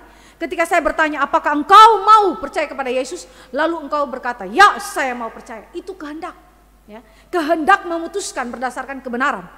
Jadi setelah Roh Kudus mengerjakan iluminasi ini, baik pikiran, afeksi dan kehendak kita secara utuh, maka apa yang terjadi? Roh Kudus akan mengerjakan jaminan yang komprehensif di mana firman Tuhan dalam kemegahan ilahinya mulai bersinar di depan mata rohani setiap umat Allah. Jadi saudara melihat firman berbeda dengan sebelum saudara dan saya mendapatkan iluminasi internal daripada Roh Kudus. Saudara melihat firman sebagai perkataan Allah yang begitu dekat dengan saudara. Allah sebagai pribadi yang begitu dekat dengan saudara.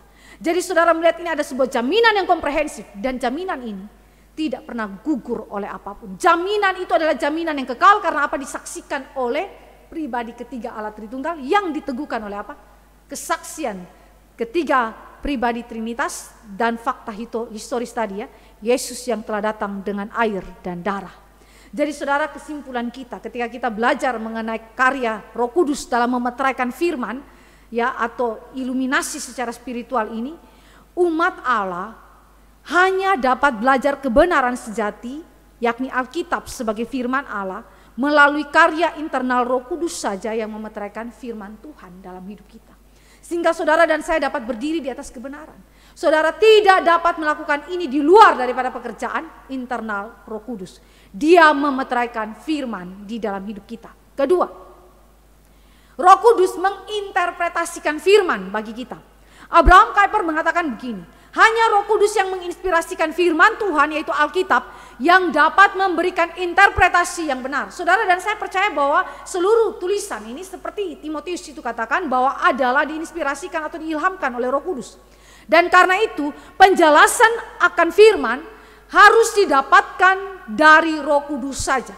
Dari Roh Kudus saja, termasuk kami sebagai hamba Tuhan, pemberita Alkitab. Saudara dan saya tidak dapat mengandalkan tafsiran-tafsiran yang ada. Karena apa? Abraham Kuyper berkata bahwa tafsiran-tafsiran yang saudara dan saya baca dapat saja memberikan keterangan yang tidak tepat. Atau justru membawa saudara semakin berada dalam kebingungan memahami Alkitab. Atau saudara terjebak di dalam kontradiksi-kontradiksi teologis di dalam tafsiran-tafsiran tersebut. Maka harus ada kesaksian Roh Kudus, pekerjaan Roh Kudus secara internal yang memberikan sekaligus interpretasi firman kepada kita. Nah, saudara, Kuyper mengatakan bahwa cara Roh Kudus menginterpretasikan firman Tuhan itu secara tidak langsung. Secara tidak langsung. Jadi, dengan kata lain, orang yang mengatakan begini, saya dapat wahyu Allah, saya dapat nubuatan daripada Allah, itu omong kosong.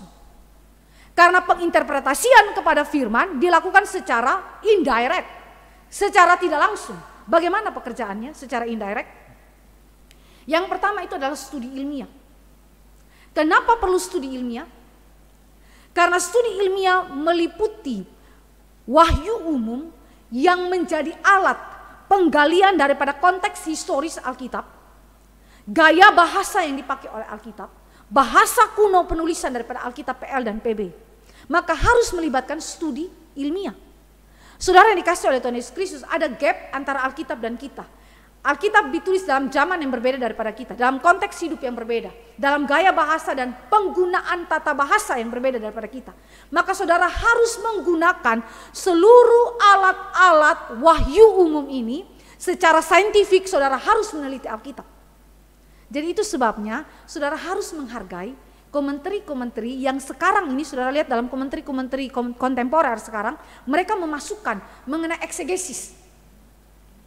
Jadi mereka tidak saja berbicara mengenai hermeneutik, penafsiran terhadap Alkitab, tetapi mereka berbicara mengenai eksegesis. Eksegesis adalah penelaan terhadap seluruh kajian ilmiah tentang tata bahasa, bahasa asli Alkitab, konteks historis dan segala sesuatu yang bersangkutan dengan Alkitab.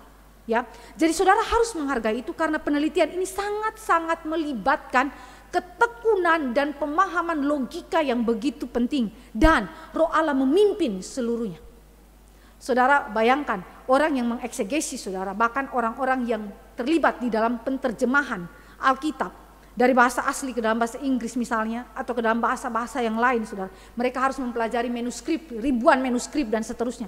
Lalu mereka harus merekonstruksi itu menjadi satu kesatuan berpikir. Saya mau tanya, pada waktu mereka melakukan itu siapa yang pimpin mereka? Apakah logika manusia yang pimpin mereka saja? Saya yakin kalau logika manusia saja yang memimpin mereka, mereka akan tidak sampai kepada pribadi Kristus, pengenalan yang sejati. Maka harus Roh Kudus yang pimpin. Roh Kudus yang pimpin dalam studi ilmiah. Yang kedua itu adalah pelayanan firman. Pelayanan firman ini berbicara mengenai khotbah, mengenai pendalaman-pendalaman Alkitab, penelaan Alkitab, ya. Itu adalah cara Roh Kudus untuk memimpin kita, mengarahkan kita ke dalam interpretasi. Di situ dia akan menunjukkan manakah interpretasi yang benar dan mana interpretasi yang tidak benar. Manakah yang dapat dipertanggungjawabkan secara biblikal dan sistematika. Ya, itu di dalam pelayanan firman. Lalu saudara dan saya lihat ini di dalam pengalaman rohani umat Allah. Jadi Roh Kudus memberikan konfirmasi kepada pengalaman rohani umat Allah. Dalam penyelidikan Alkitab mereka secara personal, Roh Kudus mengafirmasi bahwa dalam studi ilmiah dan pelayanan firman ternyata itu benar. Ya, contoh, jemaat yang di Berea ketika Paulus memberitakan firman Allah kepada mereka. Apa yang mereka lakukan? Mereka selidiki semua apa yang dikatakan oleh Paulus. Mereka pulang, mereka baca kembali Alkitab Perjanjian Lama. Mereka teliti semua pengajaran Rasul Paulus. Dan ketika mereka melihat pengajaran Rasul Paulus benar sesuai dengan pengajaran Alkitab Perjanjian Lama, dan mereka menerimanya dengan sukacita. Nah, ini yang disebut dengan pengalaman rohani umat Allah. Jadi berarti umat Allah juga tidak boleh pasif di dalam pembelajaran firman Allah. Mereka pun harus aktif belajar firman, karena Roh Allah memakai cara-cara sedemikian untuk apa? Memberikan interpretasi yang benar kepada kita. Nah, ketika saudara dan saya mempelajari hal ini, maka apakah yang memberikan standar bagi studi ilmiah, pelayanan firman dan pengalaman rohani umat Allah bahwa interpretasi kita tidak menyimpang daripada Alkitab? Standarnya apa? Standar ujian terhadap itu apa? Alkitab. Alkitab disebut sebagai autopiston. Autopiston itu apa, saudara? Autopiston berarti Alkitab menafsirkan dirinya sendiri. Alkitab menafsirkan dirinya sendiri. Alkitab cukup pada dirinya sendiri. Dia menafsirkan dirinya sendiri. Karena itu Paus ya, Paus yang mengatakan bahwa dia infalibel, dia yang menafsirkan Alkitab. Alkitab ada di bawah Paus. Itu sesuatu yang salah besar. Karena Alkitab adalah pemberian Roh Kudus, dan Roh Kudus sendiri memimpin sistem penafsiran itu, dan Alkitab memberikan penafsiran kepada dirinya sendiri. Sehingga saudara ketika membaca misalnya ada bagian yang kurang jelas, saudara menafsirkan itu berdasarkan bagian yang eksplisit, sehingga terdapatlah kelengkapan berpikir, ya. Nah, saudara, ketika standar ini, penafsiran ini adalah Alkitab sebagai autopiston, John Calvin berkata begini: keyakinan kita sebagai umat Allah bahwa di dalam kitab suci kita memegang kebenaran yang tak tergoyahkan terletak pada kesaksian Roh di dalam hati kita. Jadi sekali lagi kembali kepada apa? Kesaksian Roh di dalam jiwa kita. Jadi itu berarti standar penafsiran Alkitab yang autopiston ini harus terkonfirmasi di dalam diri kita dengan apa? Kesaksian Roh tadi yang memeteraikan firman dalam hidup kita itu. Saudara yang dikasih oleh Tuhan Yesus Kristus, interpretasi Alkitab yang benar akan bersesuaian dengan pekerjaan Roh di dalam diri kita. Ini menjadi satu koneksi, sehingga apa yang kau yakini adalah apa yang dikatakan oleh Alkitab. Apa yang dikatakan Alkitab adalah yang kita yakini. Itu yang benar, saudara. Pekerjaan Roh Kudus adalah sesuatu yang begitu penting, sehingga gereja tidak terombang-ambingkan oleh ajaran sesat sekali lagi, tetapi berdiri teguh di atas kebenaran. Ya, peranan Roh Kudus begitu penting, sangat amat penting, saudara ya.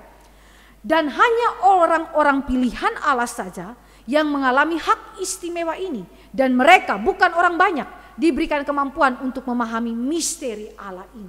Saudara, kita berbicara seperti ini adalah misteri. Kenapa?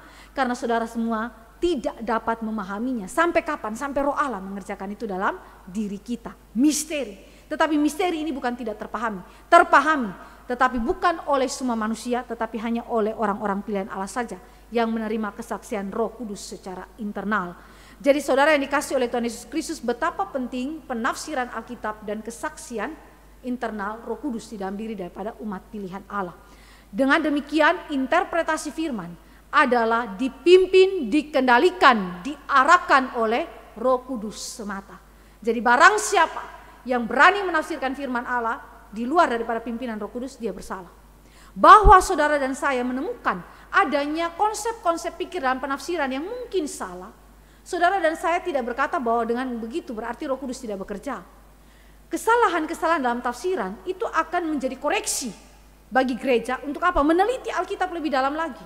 Dan saudara juga menemukan misalnya ada konsep-konsep pikir yang salah di dalam pemikiran Agustinus misalnya, kemudian dikoreksi kembali oleh gereja. Jadi pengkoreksian terhadap tafsiran menunjukkan bahwa siapa yang berada di atas siapa. Apakah gereja berada di atas Roh Kudus? Tidak. Roh Kudus berada di atas gereja. Karena sistem penafsiran daripada gereja dikoreksi oleh Roh Kudus. Firman mengoreksi gereja. Begitu ya. Jadi saudara, ini adalah sesuatu yang begitu penting sekali tentang peranan Roh Kudus di dalam pelayanan firman. Jadi pelayanan firman itu sungguh-sungguh kita minta Tuhan bekerja di dalam persiapannya dan di dalam pemberitaannya, supaya ada di dalam kontrol Allah semata. Terakhir, karya Roh Kudus dalam pelayanan firman di dalam pandangan daripada Abraham Kuyper adalah mengaplikasikan firman. Dia memeteraikan firman, dia menginterpretasikan firman, dan dia mengaplikasikan firman. Ya, berarti saudara dan saya melihat bahwa pekerjaan Roh Allah adalah pekerjaan yang memungkinkan umat Allah berdiri teguh di atas kebenaran. Umat Allah tidak dapat berdiri teguh di atas kebenaran di luar daripada karya Roh Kudus. Mengaplikasikan firman. Hanya Roh Kudus yang mengetahui relasi yang tepat dan seharusnya antara Alkitab dengan kehidupan setiap umat pilihan Allah. Siapa yang tahu pergumulan saudara? Saudara tahu pergumulan saya? Mungkin saudara tahu karena saya bersaksi. Tapi kedalaman hati saudara siapa yang tahu? Saudara sendiri bahkan tidak mengetahui pergumulan inti jiwa saudara itu apa.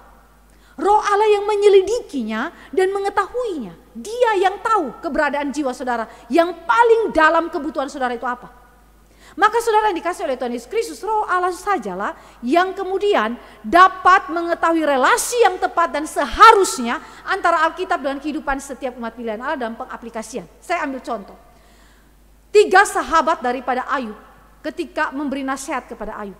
Menurut saudara doktrin yang dia sampaikan benar tidak? Benar saudara.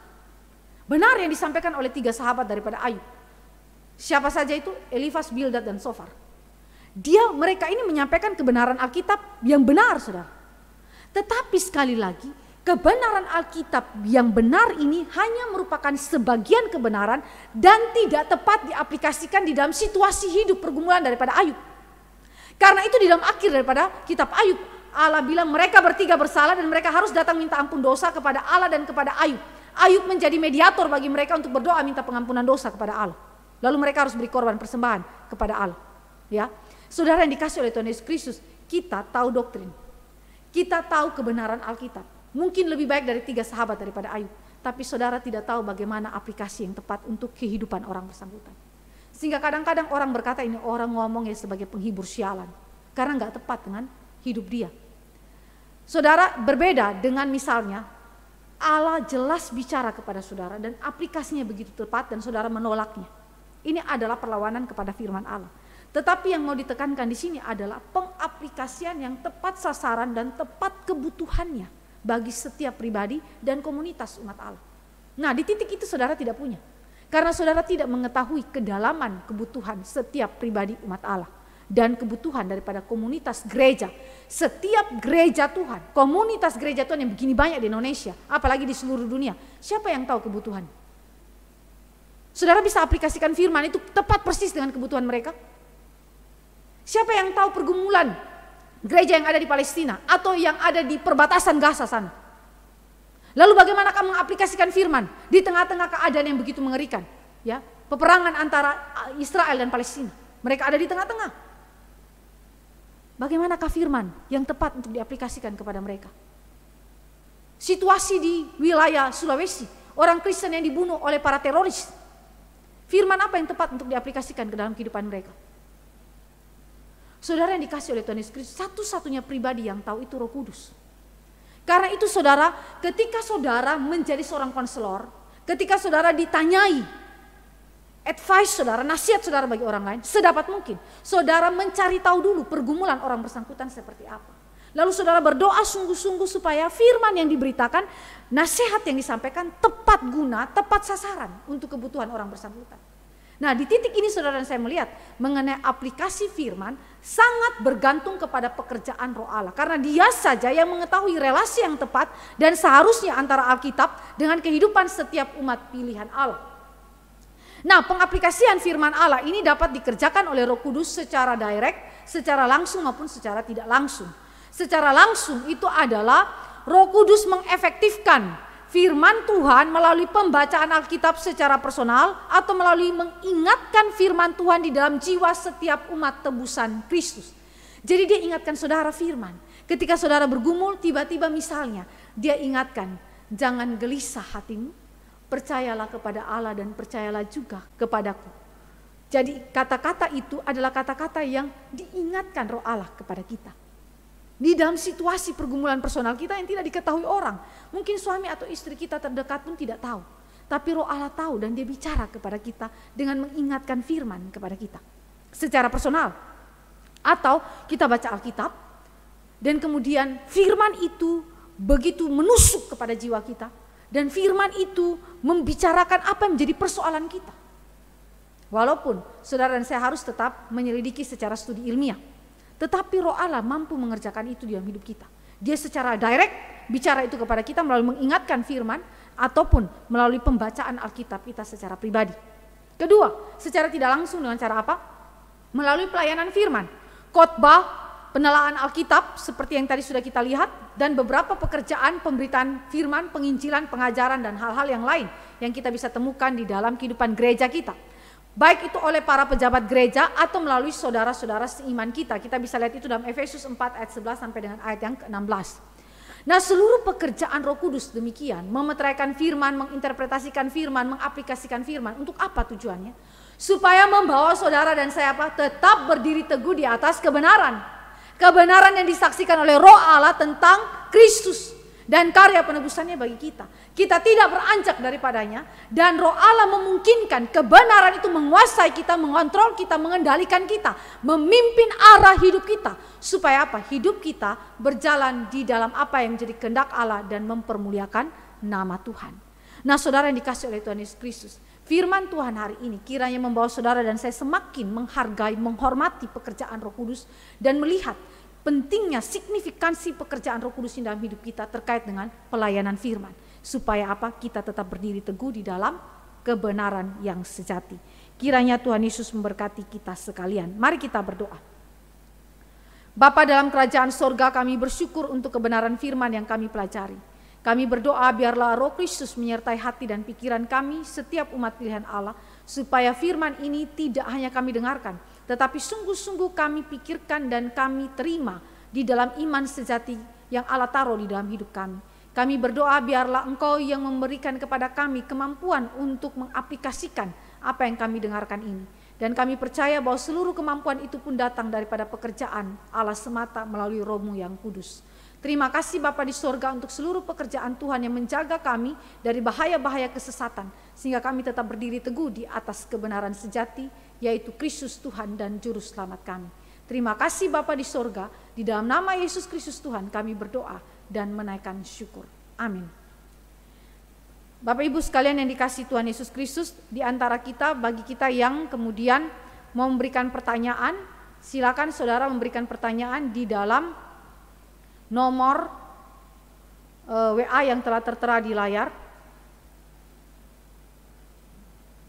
Dan kemudian saudara juga bisa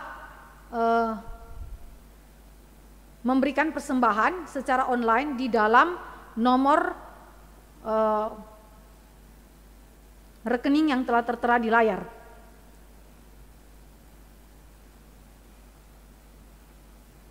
Baik, kita akan memberikan persembahan kepada Tuhan. Kita nyanyikan lagu nomor 4, memancarkan keindahan-Mu, kedua ayatnya.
Baik,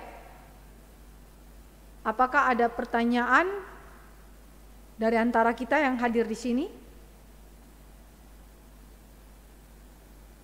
Jika tidak ada, mari kita, baik, ada pertanyaan yang masuk secara online. Dikatakan bahwa saya sering ditanya bagaimana tahu bahwa tafsiran pendeta itu benar, pendeta kamu itu benar, dan tafsiran pendeta gereja lain salah. Yang tafsirkan itu punya pendapat yang berbeda-beda. Mereka pendeta-pendeta semua dipimpin Roh Kudus, begitu kalimat daripada orang yang bertanya ini. Ya, saudara, dari mana saudara dan saya tahu mengenai tafsiran kita itu benar? Uji tafsiran itu berdasarkan Alkitab. Tadi saya katakan, standar daripada studi ilmiah kita, standar daripada pengalaman rohani kita, standar daripada pelayanan firman yang dilakukan ya di dalam kehidupan bergereja maupun secara personal, saudara harus ingat standarnya adalah Alkitab. Alkitab adalah menafsirkan dirinya sendiri. Maka untuk menguji kebenaran daripada pikiran kita adalah uji berdasarkan Alkitab. Uji berdasarkan Alkitab. Alkitab misalnya tadi di dalam teks yang kita baca dalam 1 Yohanes 5 ayat yang ke-6, itu kan ada beberapa tafsiran. Dan beberapa tafsiran ini dipegang juga oleh banyak para pendeta atau hamba-hamba Tuhan lainnya. Tetapi bagaimana saudara dan saya menganalisa bahwa dari sekian tafsiran saya pilih tafsiran yang mana yang jauh lebih tepat. Saudara harus perhatikan, secara eksegesis teks bersangkutan tidak boleh berkontradiksi. Teks itu secara internal di dalam kitab misalnya 1 Yohanes pasal 5 tidak boleh berkontradiksi dengan seluruh bagian kitab daripada 1 Yohanes. Lalu seluruh kitab 1 Yohanes tidak boleh berkontradiksi dengan kitab-kitab lainnya. Jadi itu berarti saudara dan saya melihat ada konteks dekat, konteks jauh di dalam penafsiran kita. Misalnya ayat yang ke-6, 1 Yohanes 5 ayat yang ke-6 sampai dengan ayat yang ke-8. Kenapa tafsiran kita adalah poin yang ke-C tadi, yang tadi saya katakan, poin ketiga, pandangan ketiga yang kita pegang. Karena argumentasinya sangat clear. Dan kemudian itu memiliki kesesuaian tekstual dengan apa yang dimaksudkan oleh 1 Yohanes. Dan bahkan di dalam Matius dan juga dalam Injil Yohanes mengkonfirmasikan mengenai tiga kesaksian Bapa, Putra dan Roh Kudus di dalam seluruh karya penebusan daripada Yesus Kristus dan bagaimana dia datang ke dalam dunia dijelaskan juga oleh bagian kitab yang lain. Sehingga waktu saudara dan saya menguji itu kita harus melihat ada korelasi, ya, korelasi benang merah yang tidak terputuskan dan tidak berkontradiksi satu dengan yang lain di dalam bagian-bagian Alkitab yang lain. Pertama adalah bukti internal, ya, di dalam 1 Yohanes itu sendiri, pasal 5 itu sendiri dibandingkan dengan pasal-pasal yang lain dalam 1 Yohanes, lalu kemudian dibandingkan dengan kitab-kitab yang lain. Nah, saudara, waktu kita melihat hal ini tentu kita akan masuk di dalam sistem penafsiran tentunya. Saudara dan saya menemukan bahwa akan ada sekian banyak sistem tafsir dan saudara dan saya harus masuk ke dalam sistem tafsir yang tepat. Sehingga jangan sampai saudara dan saya memiliki penafsiran yang salah. Jadi dari mana saudara tahu pendetamu itu berkhotbah yang benar? Uji itu berdasarkan Alkitab. Ya, beruji itu berdasarkan Alkitab. Dan tentu saudara dan saya harus melewati sistem penafsiran. Ya, ada urut-urutan di dalam sistem penafsiran yang dimulai dari eksegesis. Jadi itu berarti saudara sebagai kaum awam pun dipanggil untuk belajar. Jadi bukan saja hamba Tuhan yang belajar, tetapi kaum awam pun belajar. Kita tidak hidup dalam zaman abad pertengahan, di mana studi teologi itu hanya milik daripada kaum imam atau para paus dan juga kardinal. Tidak. Saudara hidup dalam zaman reformasi, di mana gereja, umat Allah, seluruh orang percaya berhak untuk belajar. Jadi saudara berhak mendapatkan pengetahuan yang sama. Dan di dalam hal ini Abraham Kuyper berkata, seharusnya jika saudara berpegang kepada Alkitab sebagai standar satu-satunya, maka kesimpulan teologis yang dimiliki oleh para profesor teologi harus juga memiliki kesimpulan yang sama dengan kaum awam di dalam sistem belajarnya terhadap Alkitab. Karena apa? Sumbernya sama. Ya, sumbernya sama. Jadi seharusnya sedemikian, ya, seharusnya sedemikian. Jadi bagaimana cara saudara dan saya mengetahuinya? Uji itu berdasarkan Alkitab. Tentu mulai sistem eksegesis yang benar. Baik, itu adalah jawaban saya. Lalu pertanyaan selanjutnya yang masuk adalah ada dua pertanyaan yang ditanyakan. Yang pertama, bagaimana jika punya pikiran seandainya nanti hati menjadi tawar dan tidak berkobar lagi untuk Tuhan? Apakah ini hanya kekhawatiran karena iman yang kecil atau bisa dibilang kalau ini adalah peran Roh Kudus yang mengingatkan? Bagaimana berespon yang benar ketika jiwa merasa tertekan? Saudara, jiwa orang percaya tidak imun terhadap situasi tertekan, tertindih, bahkan frustrasi dan depresi. Orang-orang percaya mungkin sekali mengalami hal demikian. Karena saudara dan saya mendapatkan contohnya begitu banyak dalam Alkitab. Depresi yang dialami oleh Elia, depresi yang dialami, frustrasi yang dialami juga oleh Ayub. Saudara juga mendapatkan frustrasi yang dialami oleh Yesus Kristus dalam pergulatan dia di Taman Getsemani. Jadi saudara berjumpa dengan pergumulan-pergumulan daripada kehidupan jiwa manusia yang sebenarnya tidak imun terhadap aspek ini, tertekan jiwanya, ya. Para pemazmur juga banyak berbicara mengenai hal tertekan jiwa. Nah sekarang, bagaimana membedakan bahwa ini datang daripada Tuhan dan ini memang bukan dari Tuhan? Saudara, itu sulit untuk dibedakan. Sulit untuk dibedakan. Tetapi satu hal yang pasti adalah begini. Allah memakai kehidupan saudara yang tertindih, yang tertindas, tertekan jiwamu. Dia juga pakai itu untuk kemudian sebagai alat untuk menyatakan kemuliaan Dia. Entahkah saudara tertindih, tertekan jiwamu karena saudara berdosa, atau karena dosa-dosa orang lain kepada saudara, ataukah saudara tertindih, tertekan jiwamu karena memang Allah mengizinkan itu terjadi, seperti yang Yesus alami. Yesus tidak berdosa, Ayub juga alami, Ayub tidak berdosa, tetapi kemudian mereka tertindih, tertekan oleh karena pergumulan yang diizinkan Allah terjadi. Dua-dua hal ini, baik itu terjadi karena dosa saudara ataukah itu bukan karena dosa saudara, dipakai Allah bagi kemuliaan Dia. Ya, dipakai Allah bagi kemuliaan Dia. Karena itu, di dalam situasi ini bagaimana saudara berespon? Cara saudara berespon, saya pakai kalimat daripada Michael Card. Merataplah kepada Tuhan. Ratapan adalah sesuatu yang begitu penting, bahasa ratapan adalah sesuatu yang begitu penting di dalam Alkitab, yang seringkali dilupakan oleh kita, bahkan kita mencibir orang yang meratap. Yesus itu meratap, Ayub itu meratap, Daud meratap, Elia meratap. Bahasa ratapan itu menjadi wadah bagi saudara untuk apa? Berteriak kepada Allah dan minta pertolongan Tuhan. Entah saudara tertekan karena dosa saudara, atau entah karena saudara tidak berdosa, tetapi saudara ada dalam tekanan jiwa. Saudara harus datang kepada Allah. Ya, entah saudara tertekan karena kekhawatiran saudara karena dosa, ya saudara khawatir tidak percaya kepada pemeliharaan Allah dan hal-hal yang lain. Saudara pakai wadah ini. Bahasa ratapan ini datang kepada Tuhan, minta pertolongan Dia. Kedua, bagaimana Ayub bisa punya sahabat seperti Elifas? Ya, orang Teman yang adalah orang bijaksana Edom dan dua sahabatnya. Jika melihat pada akhir kitab Ayub, Allah tidak berkenan atas perkataan Elifas dan sahabat-sahabat Ayub. Apakah ada maksud atau izin Allah persahabatan Ayub dengan sahabat-sahabatnya dalam penderitaan Ayub? Bagaimana melihat manusia dan sesama dalam konteks persahabatan yang benar di hadapan Tuhan? Baik, kita lihat di dalam Ayub bagian akhir ya.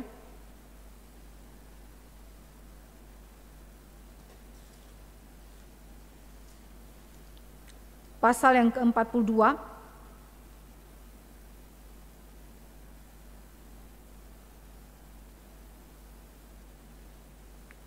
Di situ dikatakan,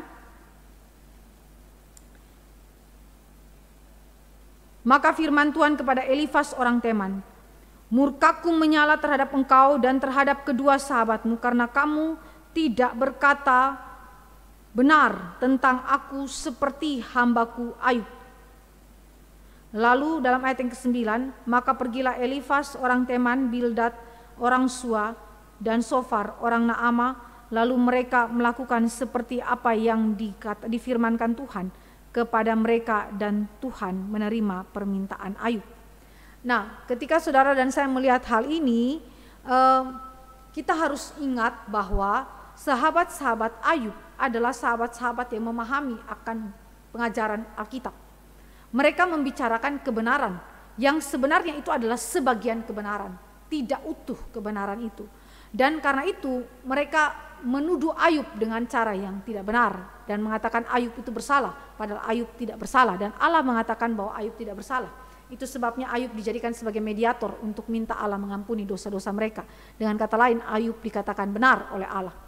Nah, sekarang adalah persoalannya ini adalah bagaimana saudara melihat manusia dan sesama dalam konteks persahabatan. Kita tidak dapat menghindar dari situasi di mana sahabat-sahabat kita, yaitu orang-orang percaya, orang Kristen di dalam komunitas Kristen yang bisa memberikan nasihat yang salah. Saudara dan saya tidak dapat menghindari itu. Saudara dan saya bisa saja ada dalam situasi sedemikian. Seperti Ayub, kita punya teman-teman yang memberikan nasihat yang tidak bijaksana sehingga Ayub menyebutnya sebagai penghibur-penghibur sialan. Nah, tetapi saudara, ketika hal ini terjadi, apa yang saudara lakukan? Saya kira saudara perlu lakukan seperti yang dilakukan oleh Ayub dan seperti yang dilakukan oleh John Calvin. John Calvin ketika dia dituduh sebagai seorang yang dikutuk oleh Allah ketika anaknya meninggal dunia. Atau Ayub dituduh sebagai seorang yang berdosa kepada Allah karena dia mengalami begitu banyaknya penderitaan. Ayub melakukan pembelaan diri. Begitu juga John Calvin melakukan pembelaan diri. John Calvin melakukan pembelaan diri dengan suratnya yang tertulis. Dan kita bisa temukan tulisan itu saat ini. John Calvin ketika dia menerima kritikan sedemikian dan tuduhan sedemikian bahwa dia dikutuk oleh Allah, Allah tidak berkenan kepada dia. John Calvin berbicara mengenai kedaulatan Allah. Dia melihat kematian anaknya di dalam sudut pandang kedaulatan Allah. Ini yang tidak dilihat oleh Ayub. Ayub di dalam ketidaktahuan dia komplain kepada Allah dengan begitu luar biasa beratnya. Kalau saudara ingin tahu bagaimana Ayub punya komplain, nanti saudara bisa ikuti di dalam MRI Makassar punya PA wanita ya. Kemarin saya bahas cukup banyak tentang ratapan Ayub. Jadi dia komplain itu, komplainnya nggak main-main saudara. Ini komplain seperti orang ateis yang bicara. Ya. Jadi saudara betul-betul itu Ayub melakukan komplain yang mengerikan. Ya. Tetapi saudara dan saya perhatikan, ketika Ayub melakukan itu dia tidak tahu dan Allah memberitahukan dia kemudian. John Calvin ketika melakukan pembelaan kepada dirinya, dia sudah tahu. Karena dia sudah terima Alkitab, PL dan PB dan dia sudah membaca tentang kitab Ayub. Sehingga dia melakukan pembelaan dan dia memberitahukan itu terjadi dalam kedaulatan Allah. Ada maksud dan rencana Allah di sana yang mau digenapi, yang John Calvin tidak pahami. Saudara perhatikan, tidak semua maksud Allah itu saudara harus pahami. Allah tidak bertanggung jawab dan berkewajiban untuk memberi penjelasan kepada saudara. Saudara hanya ciptaan. Dia adalah pencipta. Dia tidak bertanggung jawab dan tidak berkewajiban untuk memberikan penjelasan kenapa dia mengambil keputusan ini bagi saudara. Tugas saudara adalah percaya dan taat kepada dia. Dan Calvin memberitahukan itu. Dia melihat dari sudut pandang kedaulatan Allah dan dia percaya Allah baik, maka Allah punya rancangan yang baik bagi dia. Walaupun dia tidak paham apa artinya itu, apa maksud Tuhan bagi dia melalui kematian anaknya. Jadi saudara boleh melakukan pembelaan. Berikutnya saudara dan saya lihat di dalam poin yang berikutnya, yang ketiga, apakah bisa melihat konteks penderitaan manusia sebagai konsekuensi atas dosa? Apakah itu penghakiman Allah atas dosa sewaktu manusia masih hidup?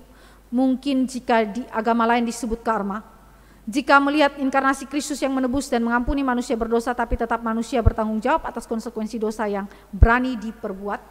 Saudara harus perhatikan Alkitab, kitab Ayub, kisah mengenai Yesus Kristus adalah sudut pandang yang berbeda daripada konteks umumnya. Saudara dan saya harus lihat bahwa kematian, penderitaan yang pertama-tama adalah akibat dosa. Itu kebenaran yang pertama yang kita terima. Tetapi kebenaran kedua adalah bahwa penderitaan dan juga kematian tidak selamanya diakibatkan oleh dosa. Kristus punya contoh begitu jelas. Ya. Bahkan Kristus juga di dalam kasus yang dihadapi mengenai orang yang cacat dan kemudian para muridnya berkata itu gara-gara dosanya siapa? Dosanya dia kah atau dosa orang tuanya? Yesus bilang bukan karena dosa siapa-siapa, tapi karena kemuliaan Allah mau dinyatakan. Jadi berarti dia mengalami kecacatan bukan karena dosa dia, tetapi ada kehendak Allah yang mau digenapi di sana. Jadi itu berarti Alkitab menyodorkan kepada saudara dua konteks yang berbeda. Konteks pertama, kematian dan penderitaan diakibatkan oleh dosa dan Allah mengutuki kita. Itu jelas di dalam Kejadian pasal 3. Konteks kedua adalah penderitaan dan kematian terjadi atas hidup umat Allah yang bukan diakibatkan oleh dosa. Tetapi Allah memang berkehendak untuk dimuliakan di sana dengan cara demikian. Jadi dengan cara berpikir demikian, saudara tidak boleh kemudian menilai setiap penderitaan atau kesulitan yang kita hadapi secara personal atau sesama kita itu hadapi selalu hanya dari kacamata berdosa saja. Saudara harus lihat juga dari kacamata tidak berdosa. Mungkin orang ini tidak berdosa, tetapi Allah mau melakukan kehendak dia, kemuliaan dia melalui orang bersangkutan. Begitu ya. Baik, itu saja yang saya mau berikan kepada kita, jawaban terhadap setiap pertanyaan ini. Berharap ibu-ibu boleh dibekali dengan kebenaran firman Tuhan dan semakin mengenal dia di dalam komprehensivitas pemahaman yang lebih dalam lagi. Ada yang masuk pertanyaan selanjutnya, saya jawab langsung supaya tidak tertunda kepada minggu yang akan datang.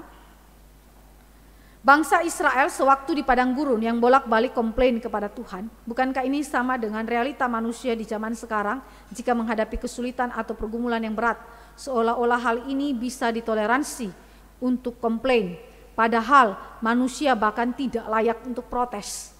Bagaimana melihat konteks hidup orang percaya yang seharusnya tahu kepada siapa mereka harus bersandar sepanjang hidupnya, tapi ketika waktu mengalami penderitaan, mungkin itu tidak semudah teori yang mungkin sudah cukup diketahui.